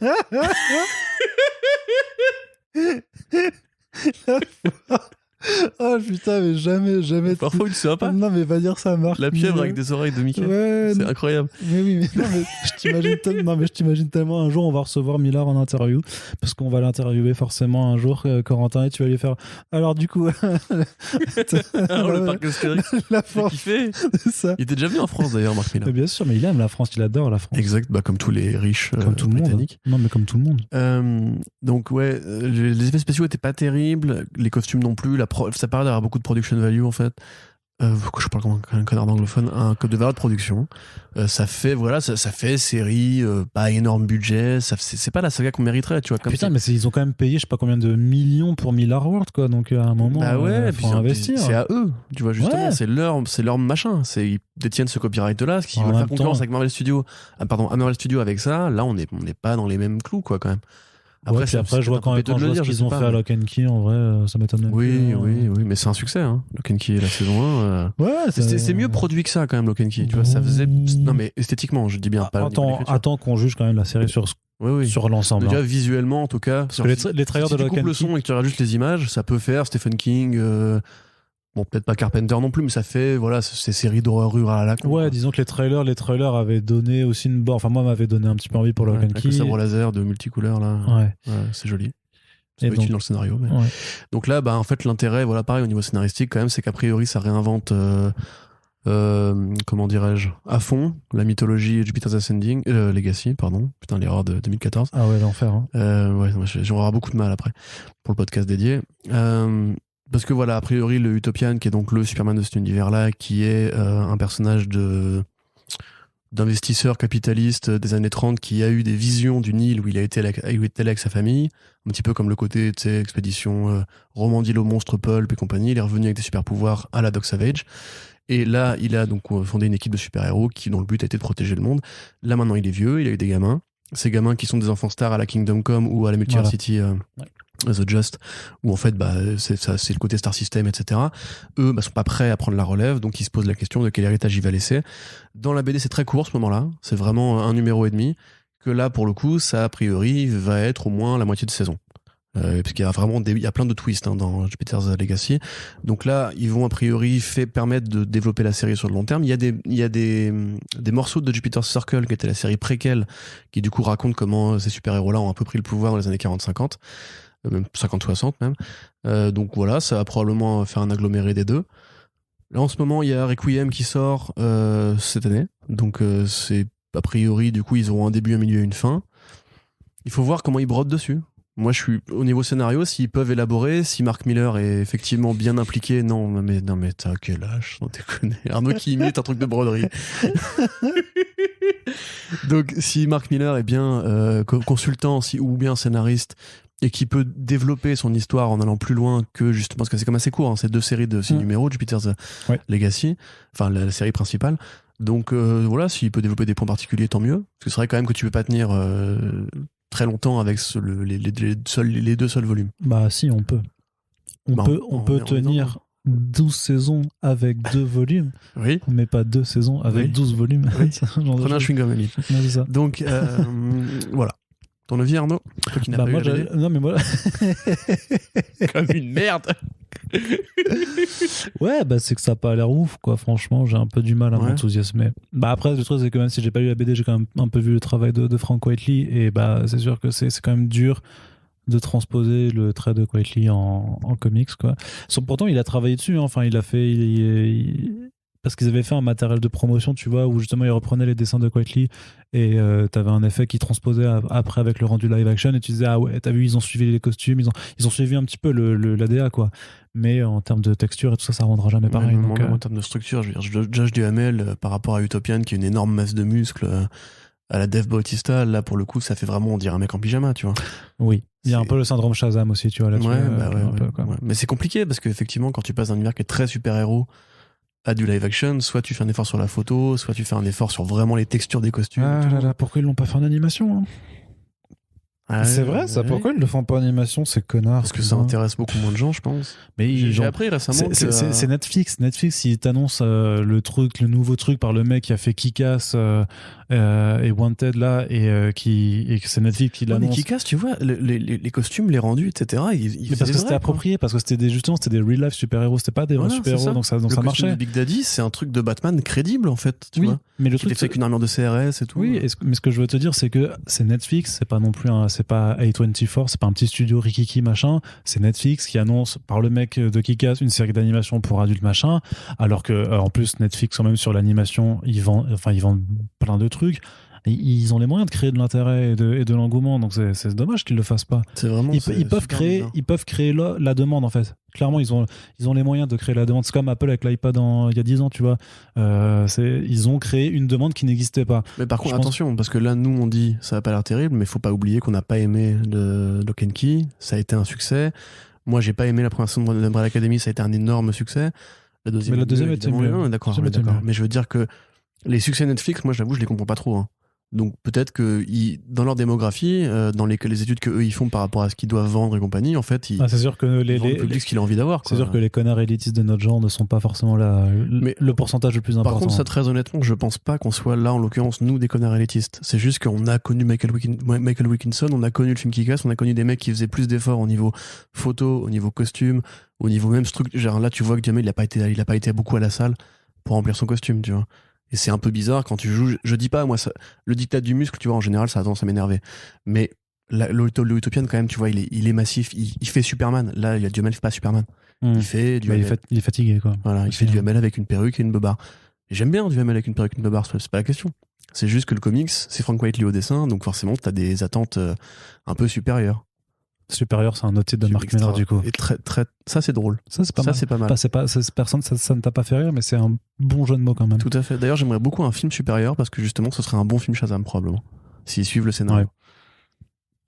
On passe à la suite, du coup. Ouais. On continue du côté du cinéma, Corentin, et donc John Woo qui travaille sur une adaptation. Ah, attends, non, du coup, je te coupe, je suis désolé. Oui. Mais du coup, ils vont faire Super Crooks en animation. Oui, mais ça fait longtemps qu'on n'en a plus entendu parler, ça, par contre. Non, ils avaient dit que c'était les mecs du studio qui avaient fait Fullmetal Alchemist qui allaient le faire. Ah ouais. Donc, quand même, un gros studio d'animation.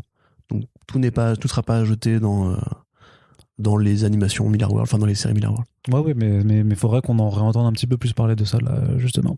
C'était pas Mad Ghost, du coup? Non, c'est pas. Non, Mad Ghost, c'est l'imprime de. C'était Orange, je crois, ou Black, Studio Black. Non, ça, c'est un truc d'encreur. Enfin, encore traducteur. Je sais plus, on verra plus tard. Je n'ai plus l'information. Il y aura un truc qui sortira dessus, on en reparlera. Exactement. Donc, du côté du cinéma, qu'est-ce que je disais? Je disais que John Woo travaille sur une adaptation du Monkey Master de Stan Lee, une de ses nombreuses créations en dehors de Marvel, et peut-être arriver un petit peu sur le tard. C'est un peu comme son Lucky Man, tu vois, Tout à fait, ce genre de choses. En fait, il faut savoir que Stan Lee, justement, après Marvel et après ces années un petit peu de retraite, a décidé de fonder une boîte au début des années 2000 qui s'appelle Poe Entertainment. Et c'est un petit peu là qu'il a créé ses derniers personnages, ses derniers projets. Alors, tout n'est pas bon, évidemment, dans ce qu'il a fait. D'ailleurs, c'était déjà le cas chez Marvel, remarque. Mais il a développé plein de concepts, comme ça, comme Stripperella, effectivement, qui est donc une super-héroïne stripteaseuse. Ce qui est très Stan Lee comme concept. Lucky Man aussi.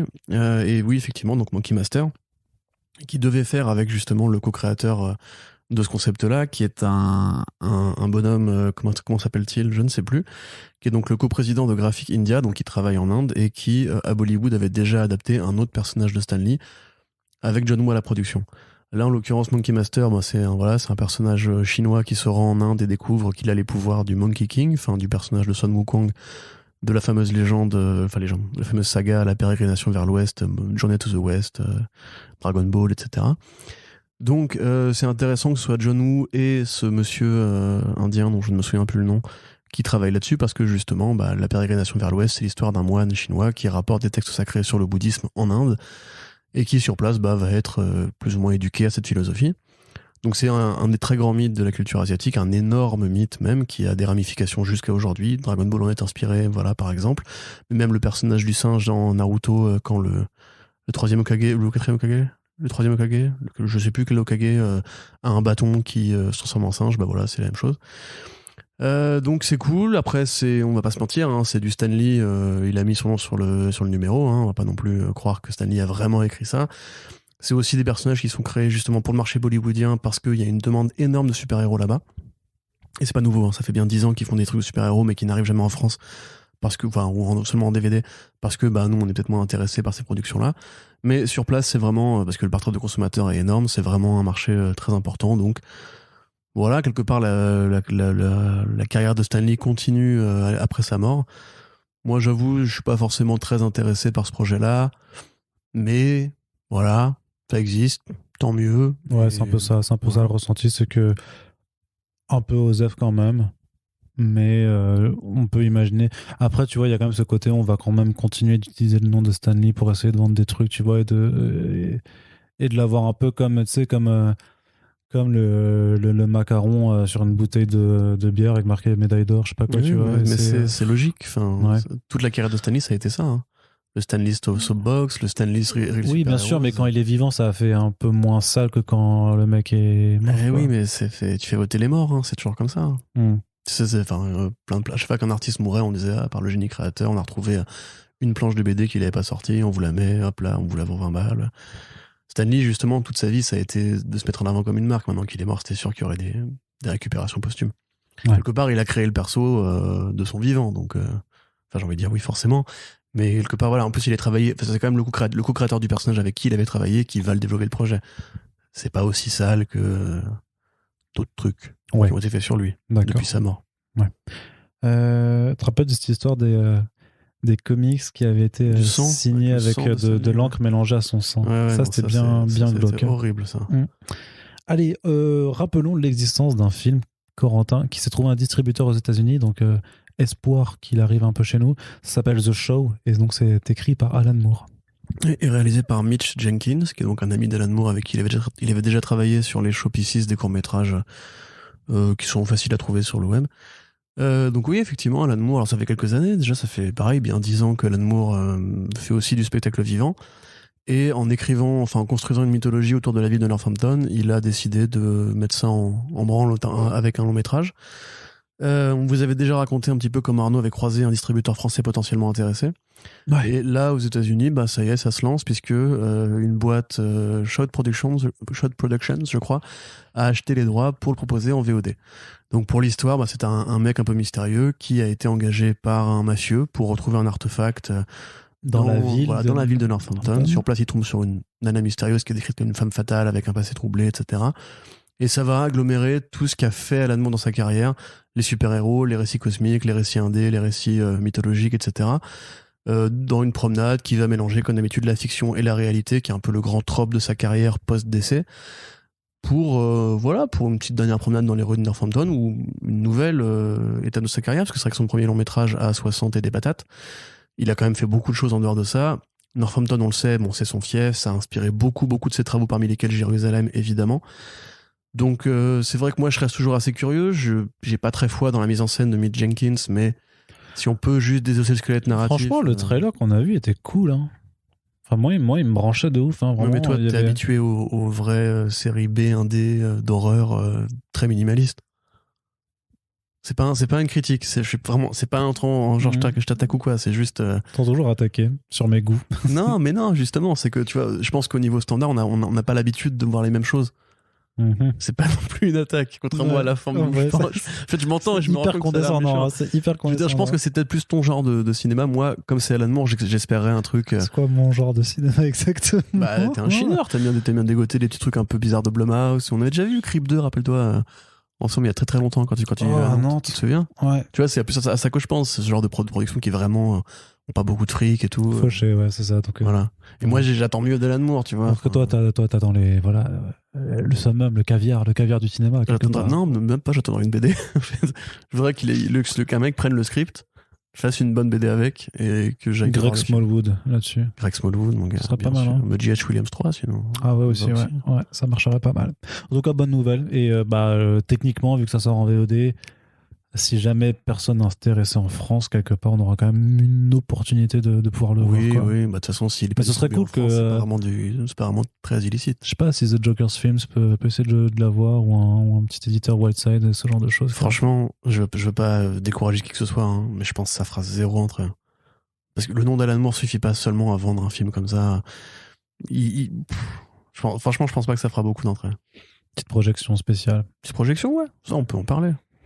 Allez, du coup, on continue dans le ciné toujours, et là, c'est un petit peu l'instant, c'est la sauce pour Warner, hein, qui doit composer avec cette envie publique de se débarrasser un petit peu de tout ce qui est Snyderverse et tout ça, malgré une partie d'une fandom toujours très très très vocale, mais la Snyder Cut n'a pas fait non plus tant d'argent que ça au final. On sait que la problématique, hein, il y a plusieurs journaux comme Forbes qui ont fait des articles sur est-ce que c'est un succès ou pas, est-ce que ça a rapporté tant d'argent et tout ça, et le fait est que c'est une donnée qui est très difficile à prendre en compte, avec une sortie qui est à la fois sur HBO Max aux États-Unis, qui est en VOD payante dans d'autres pays, qui a aussi simplement, avec les données de piratage également, mais grosso modo, qu'est-ce que disait l'article, c'est que au mieux c'était quoi, c'est ça, on pouvait estimer qu'au bout d'un an, ça 20 millions pour la semaine de lancement. Ouais, mais que ça pouvait aller jusqu'à 200 millions sur une année totale, un truc comme ça, en extrapolant. Mais c'est vraiment très compliqué. C'était le calcul, c'était que si la Snyder Cut avait motivé l'abonnement HBO Max et qu'il était conservé sur l'année avec tout le programme de sortie de film, alors dans ce cas, ça pouvait estimer que ça générait 200 millions, sauf que tous les films qui sortent à côté ont aussi coûté de l'argent. Voilà, et donc, c'est un calcul qui est faux, puisque justement, il faut quand même éponger Peacemaker, il faut éponger du coup ce que tu vas perdre avec les gens qui vont pas aller voir Godzilla versus Kong au cinéma, mais sur HBO Max. Je pense vraiment, c'est un avis à chaud, on avait déjà eu l'occasion d'en parler à plusieurs reprises, que HBO Max est arrivé trop tard en fait, et que là ils ont du mal à rattraper le truc. Là justement, oui, donc pour le calcul comparatif, la sortie de la Snyder Cut a généré moins d'engagement que la mise à disposition de Wonder Woman 84 sur HBO Max. Quelque Après part, ça, c'était pendant Noël et tout voilà, ça. C'est un peu logique, puisque déjà à l'époque, on était au terme d'une année assez compliquée, où il n'y avait pas eu de film et tout.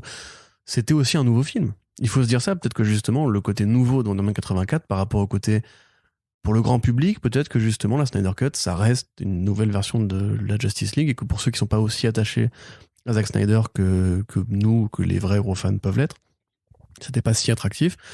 Après, encore une fois, bon, là, en l'occurrence, c'est pas gravissime parce que ce produit-là était vraiment fait pour HBO Max. C'est plus grave pour Godzilla vs Kong ou Wonder Woman ou les prochains films Warner qui sortiront sur HBO Max.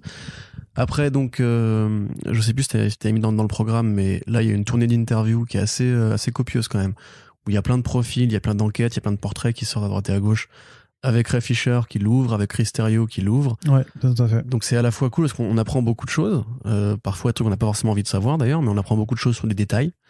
Par exemple, le fait que Lois Lane se prenne un pain dans la gueule dans BVS, j'étais content de l'apprendre personnellement. Zack Snyder, toujours un petit. La petite surprise, Zack Snyder, tu vois. Il te glisse toujours un petit truc comme genre, ah, il aurait fait ça, vraiment, c'est bizarre.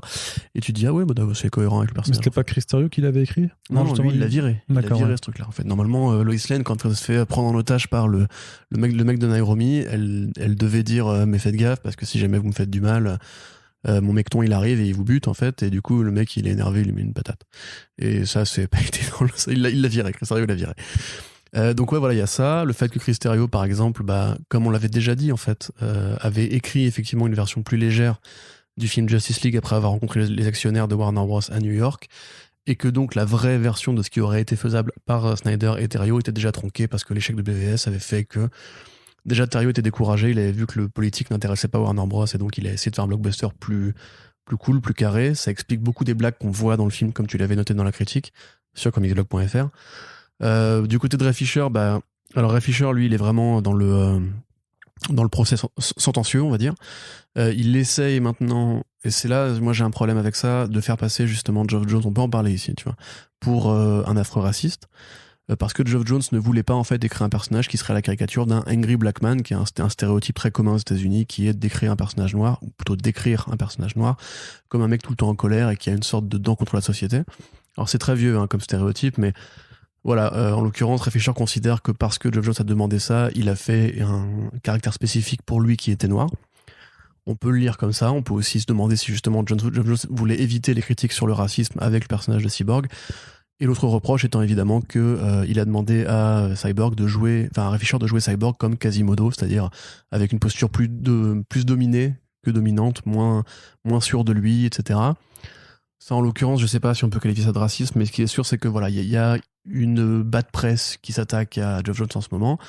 Quelque part, Terrio à côté, lui, dit que il a été très professionnel et qu'il a rien fait de mal. Hamada en dit autant, la plupart des mecs qui grosso modo en parlent, à part Ray Fisher et la collaboratrice de la série Krypton, où là pour le coup il avait vraiment un peu déconné.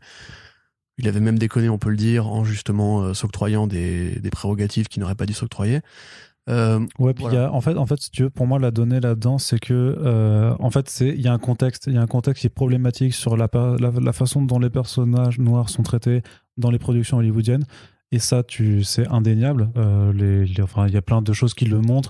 Même ce que disait John Boyega au moment de Black Lives Matter, en fait, c'est dans un sens. Et en fait, c'est devenu un tel bourbier parce que il y a aussi un constat qui est fait que quand tu regardes la Snyder Cut, tu t'aperçois que tous les personnages qui ont des arcs qui sont restaurés sont tous des personnages appartenant à des minorités.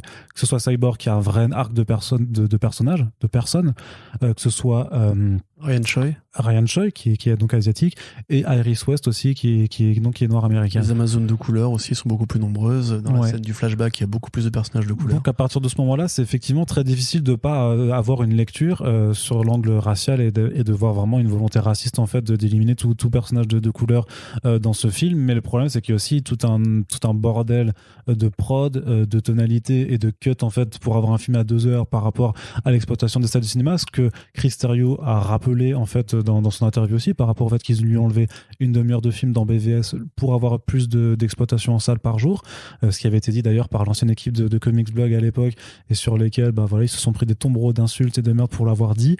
Donc ça permet aussi il y a quand même plein de choses qui sont à faire avec du recul. C'est vrai que Ray Fisher, pour le coup, le portrait qui est fait au moins permet d'avoir enfin Moi, ce que j'ai toujours demandé, des critiques précises, des détails sur ce qui s'est passé. Mais par contre, c'est vrai que la défense du représentant de Jones, elle est très maladroite dans le sens où il dit mais il je suis pas blanc, je suis libanais. Ouais, alors, ça, honnêtement, j'ai quand même 7 ans du coup d'écriture de comics, enfin de presse comics dans les pattes. J'ai très rarement, ça a probablement dû arriver, mais j'ai très rarement entendu Jones dégainer cette carte-là. Bien sûr. Généralement, il se présente comme un scénariste blanc, ce qu'il est dans la vie civile. Je sais pas, c'est vraiment comme dire non, mais je suis pas raciste, j'ai un grand-père qui a fait Auschwitz, tu vois. C'est non, tu dégaines pas ça. Si t'as fait après, une connerie, c'est pas lui. tu l'assumes, tu t'excuses, mais si t'as pas fait de conneries, t'as pas à sortir ça en fait. Non, mais après le fait est qu'il a été marié donc à une femme noire pendant 10 ans et que sa nouvelle compagne est asiatique. Et enfin bref, il y a quand même voilà, ils utilisent tous ces arguments sur le fait que pour justifier que non, c'est pas raciste. Moi, par exemple, par rapport au fait que Seg-El dans Krypton, qu'il ait refusé que ce soit donc l'acteur de René Jean Page, donc qui est dans The Bridgerton Chronicles, donc qui est un acteur noir américain, voilà, qui n'ait pas voulu que le grand-père de Kal-El soit Renoir. Je l'entends moi parfaitement du fait que c'était une série qui clairement appuyait tout pour ressembler à Man of Steel et que donc c'était logique en fait de construire un imaginaire dans lequel voilà le Seg-El en fait ressemble plus ou moins à comment il s'appelle, Henry Cavill. Après par contre c'est vrai Jorel, que même, enfin, par contre il y a un truc qui est vrai dans ce que dit l'actrice. Non, pas l'actrice. Non, mais il y a, par contre voilà le truc sur l'actrice à laquelle Geoff Johns lui a demandé de pas changer de coupe de cheveux par rapport à deux époques temporelles, et l'actrice lui répond mais c'est un truc de femme noire de changer nos cheveux régulièrement, et lui il a dit non c'est pas le cas. Ça c'est vrai que c'est con, voilà, ça clairement c'est très con. D'accord, c'est pas parce que c'est pas pro, c'est con. C'est voilà, ça il y a aucun doute là-dessus.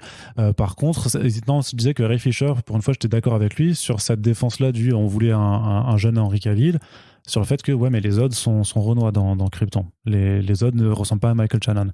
Donc tu comprends aussi que l'argument est difficilement recevable. Après techniquement les L par rapport à Kal-El c'est une naissance naturelle et pas des clones justement. Non, bien sûr. Donc c'est il y a de ça un peu, mais il y a tout un truc à tirer. Moi si tu veux. Mais le truc par contre ce que je voulais juste finir là-dessus. Non je suis désolé. Non vas-y. Mais que voilà parce que tu peux effectivement, enfin il y a cet angle de lecture qui peut être voir, et en même temps quand tu regardes aussi Geoff Johns qu'il a fait par le passé avec la création de Simon Bass, de Jessica Cruz, avec tout ce qu'il a écrit. Le personnage de Cyborg est dans la Justice League. Bien sûr, c'est lui qui a mis Cyborg dans la Justice League. Donc, Geoff Johns qui a co-créé la série The Flash avec Greg Berlanti, dans lequel la famille West est noire. Voilà. Donc après, c'est pas, entre guillemets, ils insistent pas sur le côté noir. Mais en fait, si tu veux, le problème c'est ce que je voulais dire, c'est j'ai vraiment pas envie de défendre Geoff Johns. C'est pas mon rôle de base. Je suis pas son avocat, je suis pas son. Et puis c'est pas nous. Enfin, le truc, tu vois, c'est là aussi toute la limite du discours. C'est pour ça que moi, j'ai pas forcément envie de m'étendre plus là-dessus. Ouais, parce qu'on est deux comptes blancs qui. Ouais, c'est ça. C'est pas à nous de dire qu'est-ce qui est raciste, ce qui est pas raciste. Tu vois, justement, moi, en fait, je pense que Geoff Johns c'est pas raciste. Par contre, justement, je peux pas dire que des collaborateurs de couleur qui ont travaillé avec lui ne se sont sentis illégitimement victimes de racisme ordinaire ou commun, etc. Par contre, vraiment, moi, je suis content qu'il sorte de la boucle hollywoodienne. Quelque part, c'est un peu triste que ça se passe comme ça. Si ça permet, et c'est ça justement le fond de la question, c'est qu'on aurait tous envie de dire mais non, Geoff Johns il est pas raciste, la preuve il y a ci, il y a ça et tout. Moi je l'ai fait quelque part, justement, je pense qu'il faut quand même rappeler ça, parce que même si le mec s'est mal comporté, il s'est quand même mal comporté, tu vois, il a participé à planter le couteau dans le dos de Zack Snyder comme les Romains avec César, et qui aurait pu se retourner et dire tout coquet Geoff, mais ou et tout Geoff comme disaient les Américains. Apparemment il faut dire et tout brouté et pas tout coquet Michili. Les Américains disent ça, c'est bizarre. Moi je le dis en latin et puis c'est tout. Ouais bah voilà. Mais tu vois, voilà, ça c'est un truc, c'est que moi j'ai pas envie de le défendre. Quelque part, j'ai pas non plus envie justement de absoudre ce qu'il a pu faire, parce que justement c'est un autre contexte, on n'a pas les clés de compréhension, on n'était pas là. Mais quand même, tout ça quelque part contribue à densifier un peu le bourbier de production que ça a été. Ça le complexifie. Ouais. Les manques de respect qui a pu y avoir, le manque de communication, parce que même si Ray Fisher, enfin maintenant on sait qu'il a essayé de faire remonter ces problèmes-là en fait, et que ce soit légitime ou non, que Geoff Johns ait lui répondu je suis pas raciste, j'ai une femme noire, ce qui serait horrible comme répartie, ça ne sort que maintenant, et ça montre entre guillemets que personne n'a communiqué, que personne s'est parlé, qu'il y a eu un pouvoir hiérarchique qui a écrasé le truc, quelque part, c'est bien justement que le truc de Chris Terrio tombe en dernier, parce qu'il rappelle quand même que le problème, il est beaucoup plus vieux que ça. Que dès le début de BVS, dès la création de BVS... C'est toujours la faute des exécutifs, quoi. Voilà. Ouais, c'est ça, mais c'est surtout les exécutifs et les gars, c'est quand même pour une grande partie des postes en fait, avec des noms qu'on connaît pas forcément et qui sont toujours en putain de place. Voilà, en fait, c'est ça. Terrio, la scène qu'il décrit justement est assez glaçante. Il dit, voilà, j'étais à New York, on écrivait BVS à ce moment-là. Et là, je vois des mecs, et je sais, c'est pas des producteurs, parce qu'ils ont des costumes trop classe, pas de producteurs. Et en fait, eux, on les appelle les intouchables parce que c'est grosso modo vraiment les mecs très haut placés qui en fait donnent des ordres aux producteurs. Et le mec, si tu veux, il vient me voir et il me dit, tu devrais caster tel connard dans le rôle de Batman. Déjà, je dis ok, d'accord. Et après, il me dit, ouais, puis on voudrait que le prochain film y ait plus de blagues, etc., etc. Et là, en fait, tu sais que tu pourras pas y échapper. Tu sais qu'en fait, le film, il est pas fait dans un intentionnel politique. Il est pas fait pour raconter un truc. Il est fait pour distraire parce que Marvel Studios distrait et que les mecs qui signent les chèques, c'est eux qui ont le pouvoir. Et donc, quelque part, même la Snyder Cut, c'est ce que je répétais déjà au début, la Snyder Cut est pas le vrai projet de Zack Snyder. Si on avait laissé faire Zack Snyder... Mais Chris Terrio dit que c'est pas lui qui a donné Dawn of Justice comme titre. Hein. Oui, bah oui, bien sûr. C'est un rajout. Ouais. Et de toute façon, enfin, à partir d'un moment, il y a quand même eu, c'est sûr, à un moment, une version, je te dis, de Batman v Superman où il n'y avait pas de troisième acte comme ça. Et au départ, ça devait être l'adaptation de DKR. Il avait rencontré Frank Miller à l'époque et tout, il s'en était parlé et tout. Donc moi, j'ai tendance à me dire qu'en fait, quelque part, heureusement qu'il y a eu Joker, heureusement qu'il y aura The Batman, quelque part Birds of Prey aussi, je pense, c'est fait sans trop d'ingérence, à part pour les scènes d'action, qui quelque part en plus ont rajouté des bonnes choses dans le film. J'ose espérer que maintenant que Warner va voir la lumière au bout du tunnel. C'est aussi un truc qu'on peut rajouter, le mec de HBO Max qui, a priori, en suggérant The Batman, dit que l'année prochaine, les productions sortiront au cinéma quand elles doivent sortir au cinéma. Oui, en même temps, il voit bien que... Enfin, je pense que tout le monde se rend compte qu'ils perdent de la thune en faisant ça, de toute façon. Mais évidemment, mais c'est logique. Mais encore une fois, tu prends Joker, 55 millions de budget, 1 milliard de box-office. Jamais tu fais ça avec du HBO Max. Imagine bien que c'est au moins 600 millions de bénéfices. C'est énorme, quoi. C'est même en agglomérant la communication. Parce que la Snyder Cut, 70 millions de budget... Mais il y a aussi une com, elle a été tapageuse, tu vois, elle a été vénère cette com, tu vois, il a fallu la payer, il a fallu payer les monteurs, il a fallu payer l'affichage. À un moment donné, tu peux pas t'en sortir juste avec 20 millions et quelques abonnés, quoi. Donc voilà, moi c'est pour ça que j'ai tendance à me dire que justement c'est bien que tout ça sorte, même si justement ça met Geoff Johns dans la merde. Déjà il savait ce qu'il risquait quand il a signé, je suis désolé. Il a pas été très professionnel non plus. Et justement, si ça permet à tout le monde de prendre conscience, c'est ce qu'on a déjà dit à l'époque de Suicide Squad, de prendre conscience qu'en fait ces films-là qui sont faits dans le feutré, dans le secret des studios, il y a vraiment des saloperies qui s'y passent, qui s'y disent, des trahisons, une échelle de puissance qui est niquée, où personne n'a de contre-pouvoir, et ben c'est bien que ça sorte en fait, tu vois. Et quelque part, moi je suis content au moins pour ça que la Snyder Cut se soit faite, parce que imaginez-vous bien que si vous avez ce genre de conneries sur ce film-là, mais rappelez-vous Age of Ultron, avec pareil les scènes coupées, rappelez-vous encore une fois Fantastic Four, rappelez-vous Deadpool avec les engueulades entre Tim Miller et Ryan Reynolds. Il y a plein de productions à cette échelle de budget qui ont ce genre de débat en fait. Wonder Woman aussi de Michelle McLaren, qui aurait probablement, je pense, été plus vénère que celui de Patty Jenkins. Et à un moment donné, il faut quand même, tu vois, prendre conscience que si on n'a pas envie d'avoir que des films de Yes Man qui juste font rigoler et copient Marvel Studios parce que c'est ce qu'il faut faire en ce moment, il faut justement qu'on parle des saloperies qui sont perpétrées en interne. Ouais. Et puis du coup, c'est fini pour le film New Gods et le spin-off The Trench. Alors The Trench, je pense que peu de gens y croyaient encore. Bon, vraiment, je l'attendais encore. Après, je me disais de plus en plus, le film Aquaman 2 part en tournage, The Trench, c'est censé se dérouler entre les deux, donc oui, il y avait quand même une grosse anguille sous roche. Tu sais qu'ils vont faire sauter aussi le film Amazon. Hein. Oui, parce que c'était la même logique. Ouais. C'est genre un préquel, spin-off qui se passe entre le 2 et le 3. Ça peut être déplacé sur HBO Max, ça, hein, techniquement. Mais le problème, c'est qu'ils ont perdu de l'argent avec Wonder Woman, donc... Ouais, mais ça, c'est un truc ils ont validé le troisième film, donc c'est quelque chose qu'ils savaient que ça allait arriver parce que la période faisait que à aucun moment le film aurait pu rapporter. Parce que c'est un mec normal, tu vois. Mais rappelle-toi ce qu'on vient de dire, les mecs qui dirigent ces boîtes-là. Et en plus, là, maintenant, ils ont un nouveau étage de hiérarchie qui est AT&T, qui a vu « Ah, Tenet, ça a fait que 200 millions. Allez hop, tout sur HBO Max. » C'était un mauvais calcul, c'était idiot de le faire. Ils l'ont fait en catastrophe parce qu'ils se sont pété la gueule avec Tenet, qu'ils ont essayé de lancer au forceps. Et voilà, enfin, je veux dire, c'est très court-termiste actuellement, Warner Bros. Je pense pas que... Enfin, en tout cas, c'était une New Gods, va Duvernay avec Tom King au scénario. Ça me fait chier, ça, par contre, quand même. Non pas que j'ai particulièrement besoin qu'il y ait un film New Gods, parce qu'au demeurant, les BD sont ce qu'elles sont. C'est Jack Kirby, c'est extraordinaire, il n'y a pas besoin d'avoir une adaptation. Et puis, ça aurait probablement pas été au niveau graphique, vu ce qui a été fait avec les fonds en lave, les fonds verts en lave de l'Apocalypse. Peut-être d'ailleurs que c'est une conséquence indirecte, je ne sais pas, mais... c'est ce que disait le papier du reporter, qui disait quand même que, en fait, si le projet était annulé, c'est parce que voilà, New Gods, il y a aussi Darkseid, et que grosso modo, ils veulent vraiment couper les ponts avec Snyder. C'est stupide. C'est Comment stupide. tu fais un univers DC sans Darkseid? Non, mais c'est non seulement stupide, et en plus, c'est pareil, c'est un peu comme le truc avec Krypton, tu vois, c'est que c'est hypocrite parce que on va mettre un film avec 2 Batman dedans, alors qu'en plus il y aura un nouveau film Batman qui va arriver, donc il y a eu 2 Jokers en simultané, le Flash arrive à la télévision, machin, donc il y a pas de souci à avoir 2 versions d'un même personnage. Ouais, bah oui. Mais le problème, a priori, c'est que clairement ils veulent quand même se débarrasser de la période Snyder. Et donc The Flash, a priori, est là pour faire ça, pour faire sûrement le au revoir officiel de Ben Affleck. Et donc il était hors de question de mettre en route un projet qui fait intervenir un personnage qui est censé être en plus le pilier de l'arc narratif de Zack Snyder. Oui, bah c'est le vrai boss de fin, quoi. Ouais.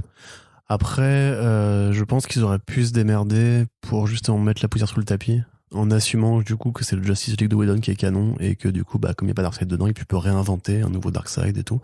Ouais, mais tu sais très bien comment une certaine partie du fandom se comporterait dans ce cas. Mais en fait, moi je suis surtout embêté pour Tom King, qui est quand même commencé à... Il écrit des bonnes BD, hein, c'est bon. Oui, non, il a sa série d'espionnage aussi, hein, toujours en préparation. Après, justement, c'est vrai que je dis ça, mais quelque part, j'aurais pas envie qu'il se fasse devenir un Geoff Jones qui plaque les BD pour devenir un scénariste de cinéma. Non, mais c'est ça. Parce qu'il est trop doué pour... Enfin, désolé, Waiter, il est trop doué dans la BD pour se barrer du jour au lendemain. Il a encore des trucs à prouver, il a encore de l'indé intéressant à faire une fois qu'il aura bien pillé DC. Mais c'est juste, voilà, j'aurais bien aimé avoir un petit Orion.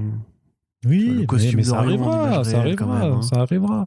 Ouais, peut-être. On a encore 30 ans série devant HBO nous. Max. On a encore 30 ans devant nous avant de prendre la retraite, donc ça arrivera d'ici là. Peut-être, on verra bien. En tout cas, voilà, c'est annulé, et Warner Bros. Du coup, bah, se recentre sur les projets Zatanna et Blue Beetle. Tout en se prenant une bonne sauce des enfers, quoi. Là, franchement, comme on l'a dit, hein, aucun crossover à l'horizon.